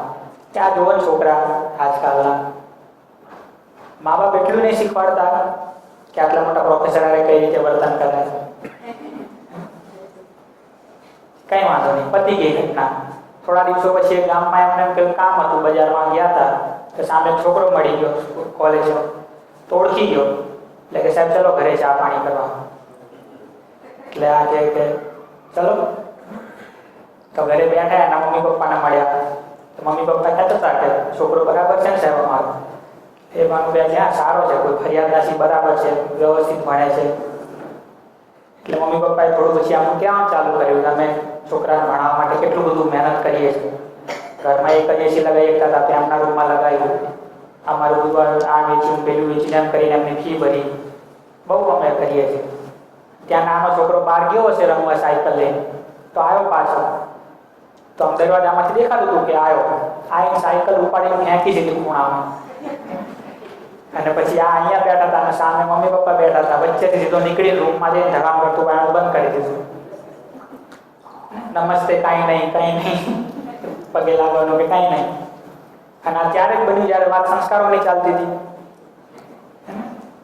એટલે જેવી આ ઘટના બની એટલે પેલા પપ્પા શું કે, હું એક ચાલતો ને સાહેબ, તમને આટલું બધું કરીએ છીએ, આટલી ફી ભરીએ છીએ, સાહેબો એટલું નહીં શીખવાડતા ઘરે કેવી રીતે રહેવાનું. આ જ સ્થિતિ છે જ નહીં. છોકરા સ્કૂલમાં મસ્તી કરે તો શિક્ષકો શું કે, મા બાપ કઈ નહીં શીખવાડતા, અને ઘરે મસ્તી કરે તો ઘરવાળા શું કે, સ્કૂલવાળા કઈ નહીં કરતા. તો એવું તો નથી થયું ને કે આટલા બધા લોકો હોવા છતાં, આટલા બધા મોટાઓ હોવા છતાં, આટલા બધા વડીલો હોવા છતાં શિક્ષણની બાબતમાં આપણા છોકરા, સંસ્કારોની બાબતમાં આપણા છોકરા અનાથ છે.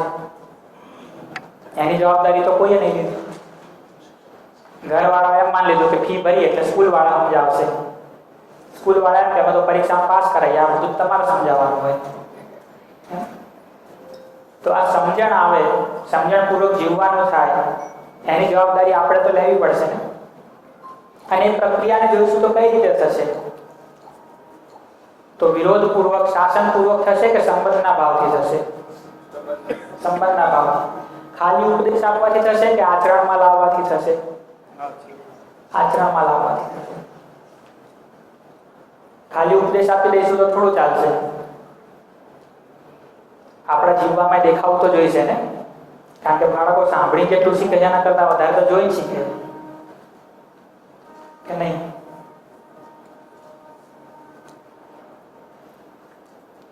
જો નાખી પ્રક્રિયા કઈ રીતે ચાલે છે કે તમને તમારા બોસ કે જે તમારા ઉપરી અધિકારી હોય કે જે તમે માર્કેટમાં તમારાથી મોટા વેપારી હોય, તમને ક્યારેક બદલાવે, તમે નાના છો એમાંથી એટલે કઈ બોલી ના શકો, તમે ઘરે આવીને શું કરો? પત્નીને વટો. પત્ની તમને કઈ બોલી ના કે એ શું કરે? મોટા દીકરાને, મોટી દીકરીને મારે, વઢે. એ મોટી, એ નાની છે એટલે કઈ કઈ ના કે એ શું કરે? નાના ભાઈ જોડે ઝઘડો કરે, એને મારે. નાનો ભાઈ શું કરે? રમકડું તોડી નાખે. બીજું તો શું કરે? અને વાત બધા એ કરે કે સારું જીવવું જોઈએ, સંબંધપૂર્વક આ જીવવું જોઈએ, આચરણમાં પણ દેખાવું જોઈશે ને. તો શિક્ષણની પ્રક્રિયાને જોઈશું તો એ રીતે દેખાશે કે કોઈ પણ બાળક જ્યારે જીવવાનું શરૂ કરે છે, જ્યારે માનવના એક સંતાનને જુએ તો એ તો જન્મથી ન્યાયપૂર્વક જીવવા માંગે. બાળક તો સાચું જ બોલે છે, ખોટું થોડું બોલે છે. તો બાળકનું જીવવાનું જોશો, એક બાળકની મૂળ પ્રવૃત્તિ જોશો, એના મૂળ સંસ્કાર જોશો તો એ તો સાચું જીવવાના જ છે, સારું જીવવાના જ છે. અને એ શરૂ ત્યાંથી કરે છે કે જે મારાથી મોટા છે, જે મારા વડીલ છે, જે મારા મા બાપ છે, જે મારા દાદા દાદી છે, જે મારા મોટા ભાઈ બહેન છે, એ જે કંઈ કરે છે એ સારું કરે છે, સાચું કરે છે. એટલે તમે જોજો કે તમે જે કંઈ કરો છો બાળક એની કોપી કરશે. કરે છે કે નહીં? એટલી બધી કોપી કરે છે કે જે ભાષા તમે બોલો છો આખી ભાષા બોલવા માંડે. આજે આ ઉંમરમાં આપણે જર્મન શીખ્યું હોય તો કેટલું અઘરું પડે, આ ઉંમરમાં કોરિયન શીખવું હોય તો કેટલું અઘરું પડે. જે માણસ રહે છે કોરિયામાં એને ગુજરાતી શીખવાડવા બેસો તો કેટલું અઘરું પડે. પણ ગુજરાતમાં જે બાળક જન્મે આપણા ઘરે ગુજરાતી શીખી જાય છે કે નહીં? કેટલું બધું અનુસરણ કરે છે કે જેવું મોટા કરે છે એવું જ એ કરે છે. અને એટલું બારીક અનુસરણ કરે છે કે મહેસાણામાં જન્મેલું હશે તો અલગ પ્રકારે ગુજરાતી બોલશે, કાઠિયાવાડમાં જન્મેલું હશે તો અલગ પ્રકારે બોલશે. તો ખાલી શબ્દો જ પકડે છે એવું નહીં, એક એક ટોન પકડે છે. હિન્દીમાં પણ જોશો તો રાજસ્થાનમાં જન્મેલું હશે તો અલગ હિન્દી બોલતું હશે, બિહારમાં જન્મેલું હશે થોડું અલગ હિન્દી બોલતું હશે. સ્ટાઇલ જ અલગ હશે બોલવાની. તો સ્ટાઇલ સુધી પણ કોપી કરી લે છે. તો એટલું બારીક ઓબ્ઝર્વેશન કરે છે મોટાઓ. કેમ? કારણ કે તમને સાચા માનીને ચાલુ કરે છે. તમે જીવો છો, તમે જે કંઈ કરો છો સાચું જ છે, બરાબર જ છે, તો તમારું અનુસરણ કરે છે. થોડું વધારે મોટું થાય પછી અનુકરણ કરવાનું ચાલુ કરે. હા, મારે 3 વર્ષની જે નાની પીવું છે ને એને મારી જોડે બધા રહેવાનું. અને હું ગામડામાં 35 વર્ષ રહી, તો મારી ભાષા બરોબર મહેસાણાની. તો મને નોકરી કરેલી સ્પીડમાં જીવતી હોય, તો રિટાયર્ડ થઈ તો સ્પીડ મગજમાં ચાલતી હતી. તો મારાથી રોજ કહેવાય જાય ચલો કામ કરવા મંડી પડીએ, ચલો કપડાં ધોવા મંડી પડીએ. તો સવારમાં રોટલીનો કટકો લીધો એને અને કેમ રોટલી ખાવા મંડી પડી. એટલે મને લાઈફ એક શબ્દની કેટલી કિંમત હોય. તરત જ મને કે આપણે કેવું બોલીએ છીએ, એમ તો છોકરા એવું જ શીખશે ને. અહીંયા જે સંસ્કારની વાત કરી, સાથે સાથે દેશ પરદેશ, બાળકો, ભાષા, તો મૂળ સંસ્કારો કયા કયા? દરેકમાં એક જ હશે.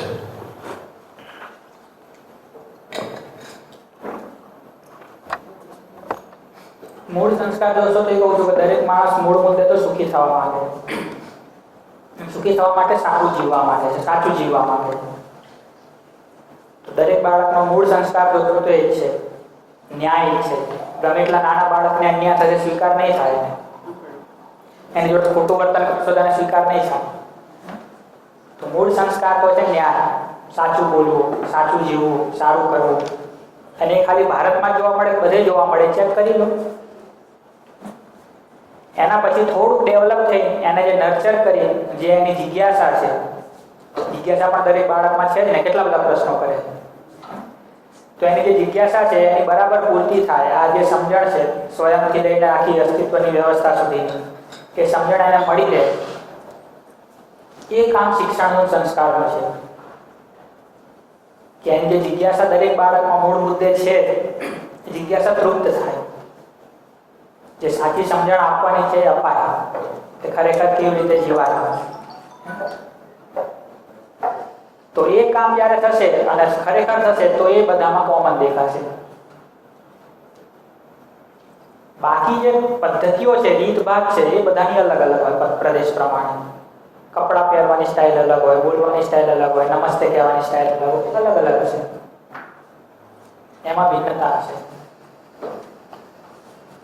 બ્રાહ્મણોની હોય છે, નાનપણમાંથી એમની જે સંસ્કારની વિધિ છે એ અલગ હોય છે, ક્ષત્રિયની બી અલગ હોય છે. એ સંસ્કારની વિધિ છે. એ બધી વિધિ પાછળનો ભાવ પકડશો, મૂળ સંસ્કારનો મતલબ કે મારી અંદર જે મારા મનમાં જે સ્વીકૃતિ બની, મારે આ રીતે જીવવાનું જે સમજણ બની, એ બહાર જે છે સંસ્કારની વિધિ છે. વિધિ કહું છું ને બધાની અલગ અલગ હશે. લગ્ન કરવાની વિધિ બધી કેટલી અલગ અલગ હોય. મારા લગ્ન ગાઝિયાબાદ થયા તો ત્યાં હું તો જ્યારે વરરાજા બનીને બેઠો તો એટલું બધું આશ્ચર્ય થયું કે ઊભા થયેલું થઈ જવાનું મન થયું. ત્યાં બીજા લોકો મોટા હોય ને આપણને પગે લાગે. આપણે લગ્ન પછી આપણે મોટાને પગે લાગીને આશીર્વાદ લેવાના ને. ત્યાં રિવાજ એ હતો કે અમે તો બેઠા હતા, મોટા ને અમને પગે લાગે અને મોટા દાદીએ પગે લાગે. મને તો એટલું બધું ફીલ થયું ને. પણ મુદ્દો શું છે? વિધિ અલગ છે. મુદ્દો શું છે? લગ્ન કરી પતિ પત્ની બનીને સારું જીવો. તમે એમને પગે લાગો કે તમને પગે લાગે, મુદ્દો તો એટલો જ છે ને. એ બધામાં કોમન છે. બનશે. હા, તમે વાત કરી ને ત્યાં આગળ પગે લાગે એટલે એની પાછળ તમે કહ્યું ને સંસ્કારો એની પાછળની અમુક પ્રથાઓની પાછળ કંઈ ને કંઈ હોય છે. અને હવે એ બધું ભૂલાઈ ગયું છે, ખાલી પેલું કર્મકાંડ જેવું ચાલુ રહ્યું છે. આ જે વસ્તુ છે એ છે કે સામાન્ય રીતે કન્યાદાન કોઈને, આપણી કન્યા રાતના 10 વાગે આવે તો આપણને ચિંતા થાય, કોઈની સાથે આપણે મોકલીએ નહીં, કરીએ નહીં. જે કન્યાદાન કરવામાં આવે છે તે એવી ભાવનાથી કરવામાં આવે છે જેને આપણે કરી રહ્યા છીએ એ વિષ્ણુ છે. અને એક દિવસ પૂરતા તમે ત્યાં વિષ્ણુના રૂપમાં હો છો એટલા માટે તમને બધા ત્યાં પગે લાગે. એ ભાવના આખી અને અત્યારે પણ રહી છે. તો એ વિધિ આપણે ત્યાં નથી, પણ ભાવ તો જે દાદાએ કીધું એ છે જ નહીં. ભલે વિધિ આ નથી પણ ભાવ તો છે ને એ છે. તો સંસ્કાર જે છે વિધિનો મુદ્દો નથી. વિધિ બધાની અલગ અલગ હોઈ શકે. સંસ્કાર છે એ માનસિકતાનો મુદ્દો છે, ભાવનો મુદ્દો છે. અને એ જોશો તો મૂળ બધા માણસનું એક જ છે, કમસે કમ અપેક્ષા તો એક જ છે, એ તો અલગ નથી. તો હું એમ કહેતો હતો કે કોઈ પણ બાળકનું જીવવાનું જોશો ને તો સાચું જીવવાની, સાચું કરવાની અપેક્ષાથી જ ચાલુ કરે. પહેલો આધાર કોની ઉપર રાખે? શીખવાનો, જિજ્ઞાસા તૃપ્ત કરવાનો પહેલો આધાર ઘરના વડીલો, મા બાપે, મોટા ભાઈ બહેન, દાદા દાદી બધા. એટલે શું શરૂ કરે? અનુસરણ. અનુસરણ એટલે શું? કે તમે જેવું કરો છો એવું એ કરે.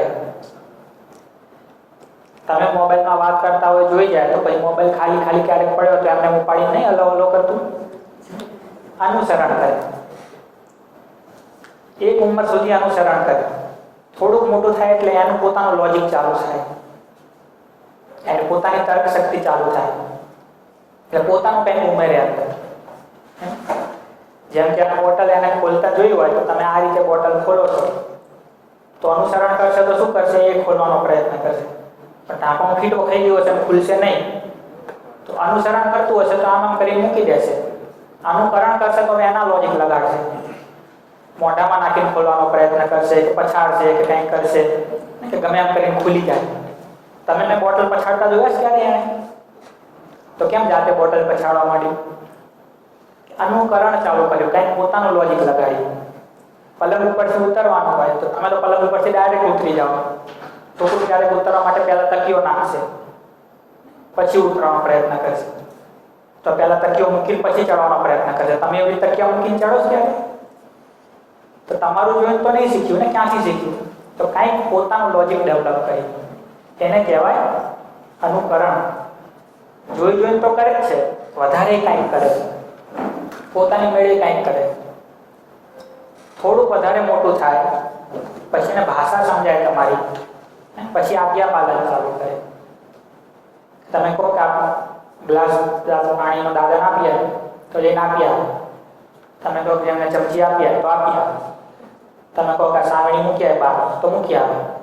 કારણ કે એને આખી ભાષા સમજાઈ ગઈ. સાવણી શેને કહેવાય, મૂકી આવું શેને કહેવાય, તો આખી ભાષા સમજીને એવું કરે. કેમ કરે છે? કારણ કે હજી તમને સાચા માને છે. હજી કે તમે મને સમજાવશો, મારી જે જિજ્ઞાસા છે, મારી જે સાચું જીવવાની ઈચ્છા છે એ તમે પૂરી કરશો, એટલે તમે કરો એવું કરે છે, તમે કયો એ કરે છે. અહીંયા સુધીના સ્ટેજને શું કહેવાય? આજ્ઞા પાલન. પહેલા અનુસરણ કરે, પછી અનુકરણ કરે, પછી આજ્ઞા પાલન. આજ્ઞા પાલન કરતા કરતા સુધીમાં એનામાં થોડી ક્ષમતા એ ડેવલપ થઈ ગઈ કે તમને તપાસવાનું ચાલુ કરે કે તમે જે કહો છો અને તમે જે કરો છો એ બે એક છે કે અલગ અલગ છે? તમે ખરેખર મારી જિજ્ઞાસા પૂરી કરો છો કે મને આડી અવળી આજ્ઞાઓ કરો છો? તમે પોતે બરાબર જીવો છો કે તમારું સમજી સમજીને સાચા રસ્તે જઈ શકીશ કે નહીં?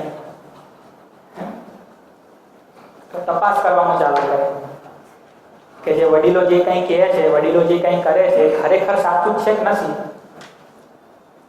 ત્યાંથી પછી બે રસ્તા પડે કે સાચું લાગશે તો શું કરશે ને સાચું નહીં લાગે તો શું કરશે. સાચું લાગશે તો શું કરશે?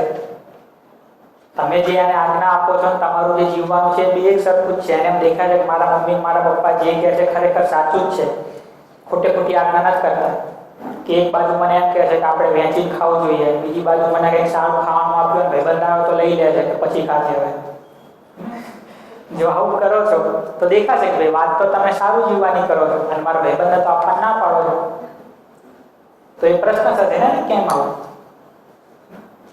કે પપ્પા આમ તો કહે છે કે સાચું બોલવું જોઈએ, હું ખોટું બોલું તો મને મારે છે. એ તો પેલા અમને આગળ ખોટું બોલતા હતા, ઘરે જ બેઠા હતા તો ફોનમાં કહેતા હતા હું બહાર છું. તો એ દેખાય ને બાળકને? નહીં દેખાય? જે આટલું બધું ઓબ્ઝર્વેશન કરતો હતો કે તમારી આખી ભાષા શીખી ગયો, હજારો શબ્દો શીખી ગયો, આટલું બધું ગ્રામર શીખી ગયો, એ આટલું તો જોશે કે નહીં જોવે? તો જોશે જ કે પપ્પા મને તો કહે છે કે સરખો વ્યવહાર કરે, ને તો મમ્મી ઉપર બૂમો પાડે. મમ્મી તો કહેતી હોય કે સારી વાતો કરે ને તેના દેરાણી જેઠાણીની ખરાબ ખરાબ વાતો કરતી હોય. તો આવું બધું જોશે તો પછી શું ચાલુ કરશે? તમે રહેવા દો, હું મારી રીતે કંઈક કરું. હવે તો એને કહેવાય કે હવે આની મનમાની ચાલુ કરશે. તમે કહેશો કે આ અહીંયા મૂકી દે તો વિચારશે ખરેખર મૂકવા જેવું છે કે અહીંયા જ રાખવા જેવું. તમે કહેશો કે આમ કર તો પહેલા પ્રશ્ન કરશે કેમ, આવું કેમ ના કરું. આવું થવાનું ચાલુ થાય એટલે આપણે એમ જ વિચારતા કે આપણા જીવવામાં અને બોલવામાં કંઈક ફરક છે. આપણે શું વિચારીએ છોકરું બગડતું જાય એવું જ વિચારીએ ને કે પહેલા તો બધું કરતું તું જે કહું એ હવે નથી કરતું, બગડી ગયું છોકરું એટલે થોડું ધમકાવવાનું ચાલુ કરીએ. કરનારને છાનવાનું પ્રશ્ન કરે છે પાછો. હવે ફરીથી વિચારશે કે પપ્પા તો કહેતા હતા કે વ્યવહાર સારો કરાય, આ મારી જોડે કરે છે શું કરે. તો હજી પાછો પ્રશ્ન થયો હવે પાછો હવે માનશે કે હજી વધારે મનમાની કરશે, હજી વધારે મનમાની કરશે.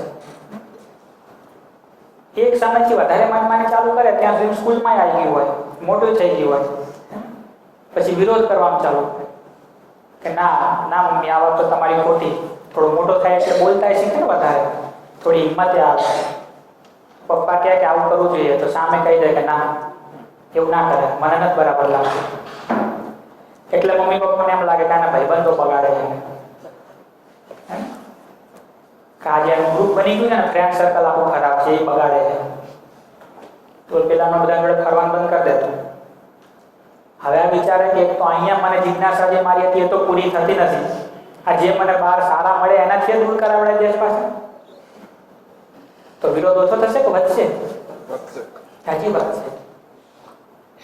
ત્યાં સુધી 10મા ફાર્મમાં આવી ગયો છોકરો, હવે મમ્મી પપ્પાની પાસે એક રામબાણ હથિયાર એક બચ્યું હોય, પૈસા ઝાડ ઉપર નહીં ઉગતા. હવે પેલું કાંઈ ના બોલી શકે. વિરોધ તો ઘણો થાય અંદર, બોલવાનું તો ઘણું મન થાય, પણ શું કરે? એક વાક્ય આ ફાઇનલ, પૈસા ઝાડ ઉપર નથી ઉગતા, આટલું બધું કમાઈને આવ્યું છું તને પણ જાણવાનું બોલ્યા વગર. પછી બહુ વિરોધ ચાલુ થઈ જાય, બહુ બધો વિદ્રોહ કરવા માટે ને મા બાપની સામે અલગ અલગ રીતે. અને પાછું મજાની ઘટના એ બને કે બહારથી કોઈક આયા હોય ને આવું સાંભળે ને, મહેમાન આયા, મહેમાન એમ કે મારો છોકરો હોત ને 1 લાફો માર્યો ને સીધું થઈ જાય, તમે બહુ બગાડ્યું. એટલે એ પાછા કે સમજાવો ને થોડું કે જા કાકા જોડે બેસ. કાકા અંદર લઈ જાય રૂમમાં ને કે બધું સલાહ આપે.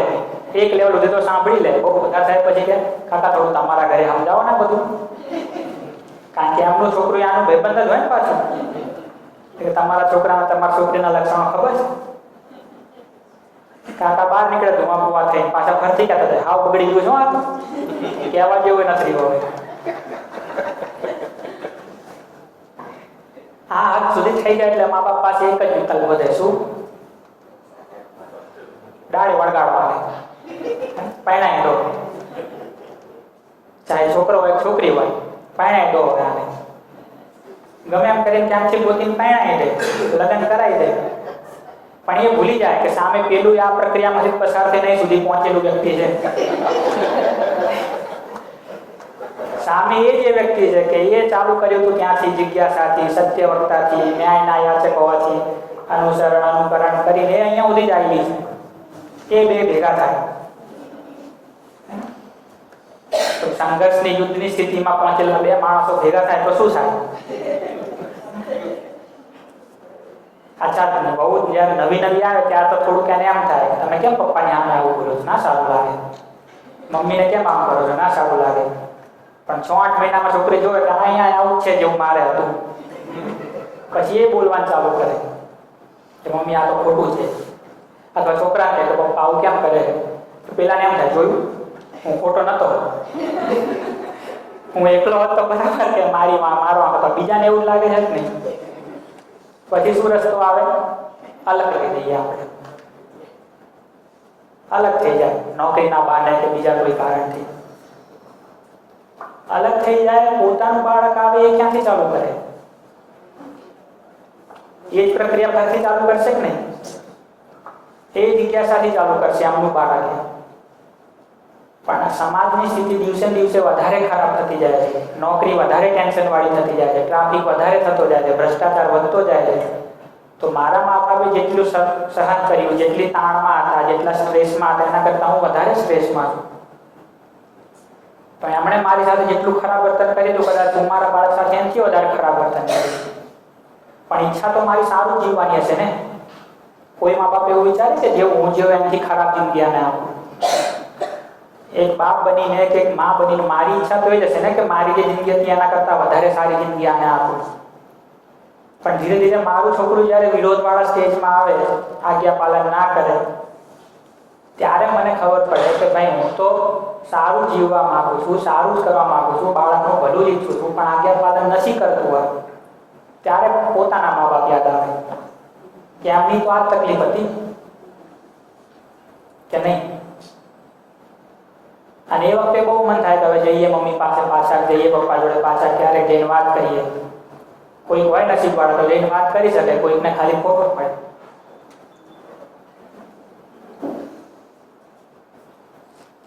અને આ જ પ્રક્રિયા પેઢી દર પેઢી ચાલ્યા જ કરે, ચાલ્યા જ કરે, ચાલ્યા જ કરે તો સમાજની સ્થિતિ સારી થશે, ખરાબ થશે? આ જ પ્રક્રિયા પેઢી દર પેઢી ચાલ્યા કરે તો એક સમયે યુદ્ધની સ્થિતિમાં કોલેજમાં પહોંચતા હતા છોકરા, આ હાઈસ્કૂલમાં પહોંચી જાય.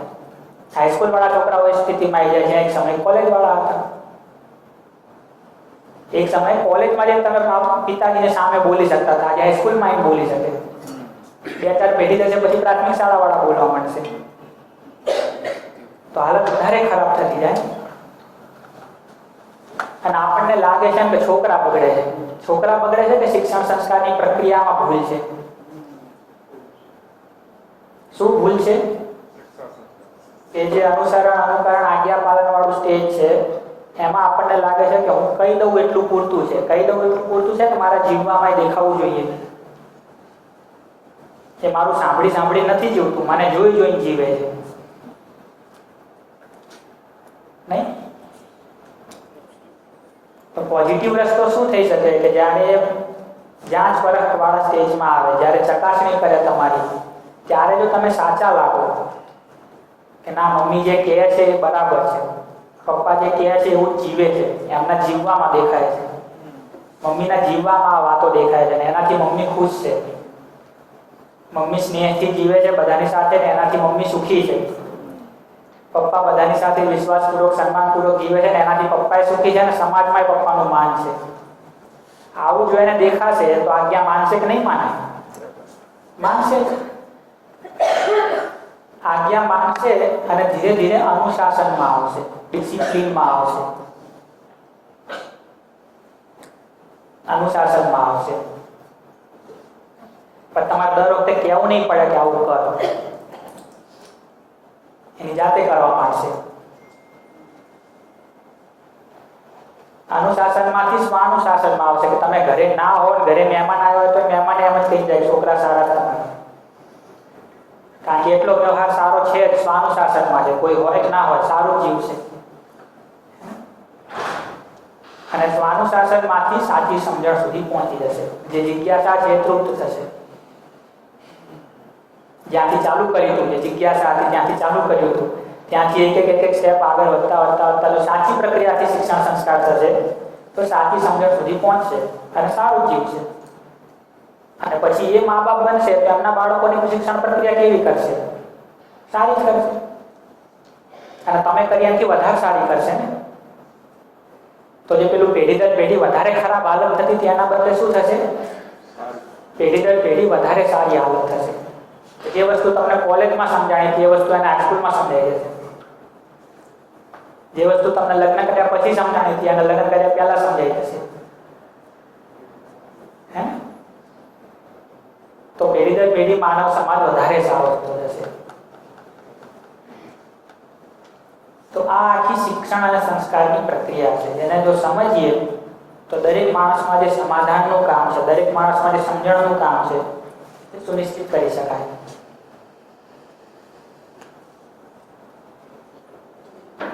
આમાં કઈ પ્રશ્ન હોય તો બોલો.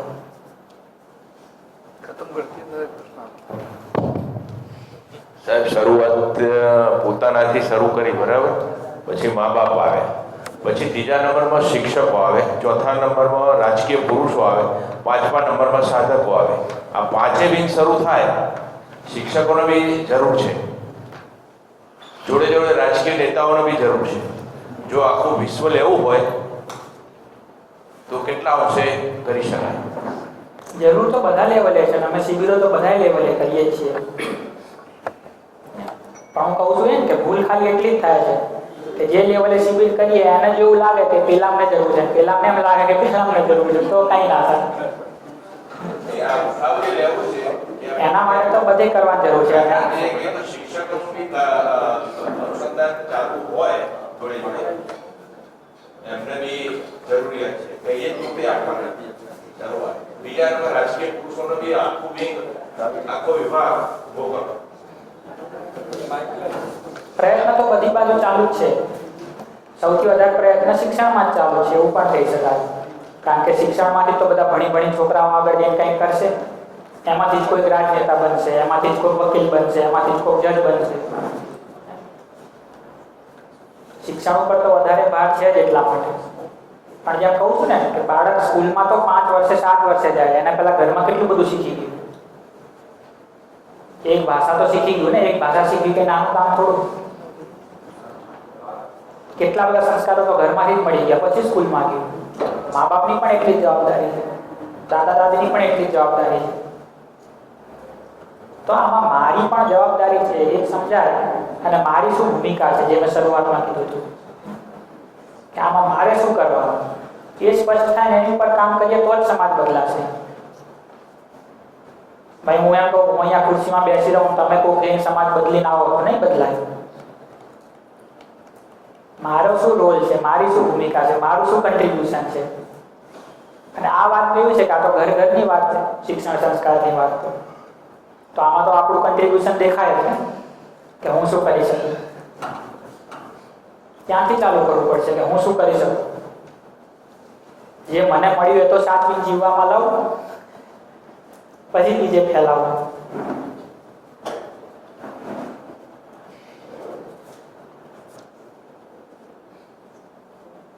તો શિક્ષણ સંસ્કાર માટે પહેલું કામ તો એ છે કે મારા આચરણમાં આ વાતો દેખાય.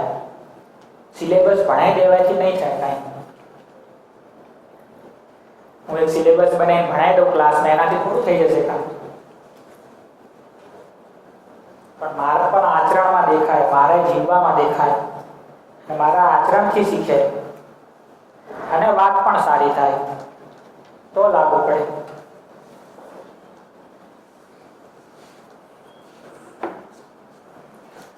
તો આ એક મુદ્દો થયો શિક્ષણ અને સંસ્કાર. અને એમાં જોશો તો જે પ્રશ્નવાળો ભાગ છે ને એને પ્રોત્સાહન છે. આજે જાંચ પરખ છે વ્યવહારની. જો સાચું જીવવું છે, સાચી સમજણ આપવી છે તો શાસન નહીં થાય કે પ્રશ્ન નહીં કરવાનો, હું કહું છું એ કરી લે, એમ તો વિરોધ વધશે. જે પ્રશ્ન છે તે સંવાદ છે અને વધારે એ દિશા આપવામાં આવશે તો એ એની સમજણ બનશે, તો એ અનુશાસન સુધી જશે, સ્વાનુશાસન સુધી જશે, કે પોતાની મેળે સારું જીવશે, એની સમજણ બનશે. તો નહીતર તો જ્યાં સુધી હું છું ત્યાં સુધી સારું જીવશે, હું નહીં હોઉં એટલે મસ્તી કરશે. હા, શિક્ષણ ને અત્યારના આપણે જે જોઈએ છે માત્ર શું કહેવાય અક્ષર જ્ઞાન કહી શકીએ એવી રીતના આપણે જોઈએ છે. આપણે જ્યારે સંસ્કારની વાત કરીએ છીએ ત્યારે કોઈ પ્રકારે સ્વીકૃતિની વાત કરીએ છીએ, અને જ્યારે સમાજ અથવા તો પરિવારના લેવલ સુધી આપણે જ્યારે લઈ જવું હોય છે ત્યારે એક કન્ફ્યુઝન એ બને છે કે જે સ્કૂલમાં આપવામાં આવે છે શિક્ષણ છે કે પરિવારમાં આપવામાં આવે છે શિક્ષણ છે, એ સંદર્ભમાં આપણે અનુશાસન અને આજ્ઞા પાલન, કારણ કે શિક્ષણ સંસ્થાની અંદર અનુશાસન શીખવાડે છે, પરિવારની અંદર કદાચ આપણે આજ્ઞા પાલનને વધારે મહત્વ આપીએ છીએ. તો એને ડિફરન્શિએટ કરવા માટે થઈને શિક્ષાને કેવી રીતના ડિફાઇન કરવી જોઈએ?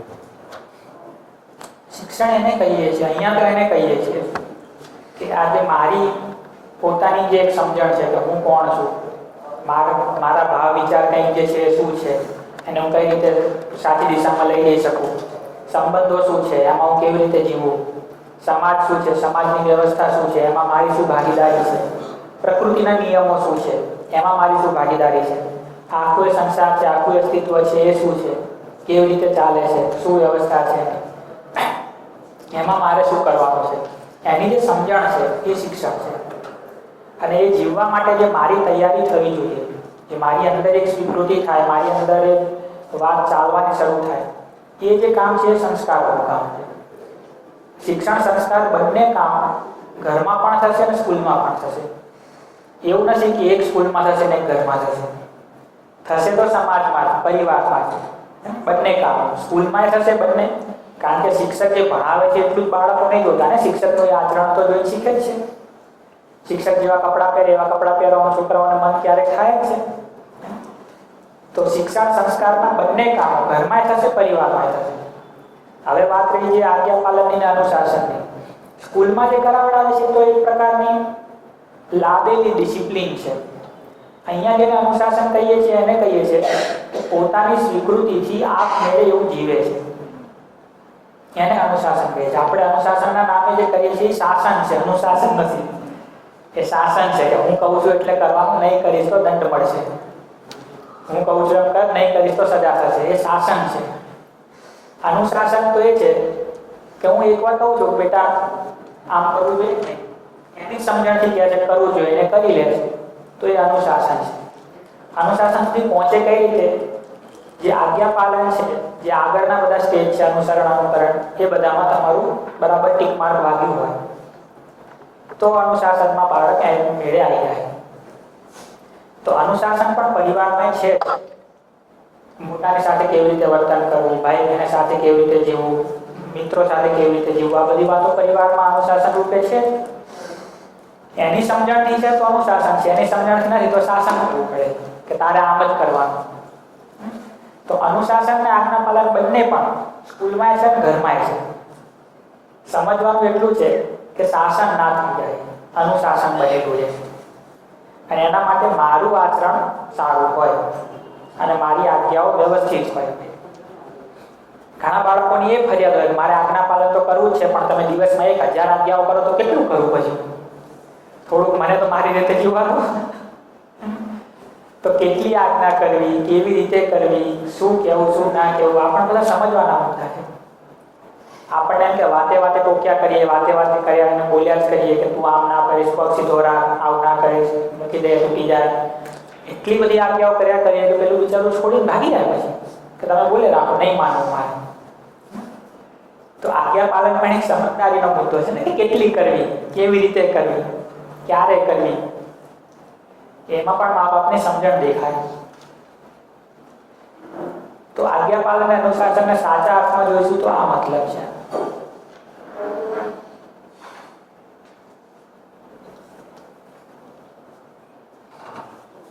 બરાબર?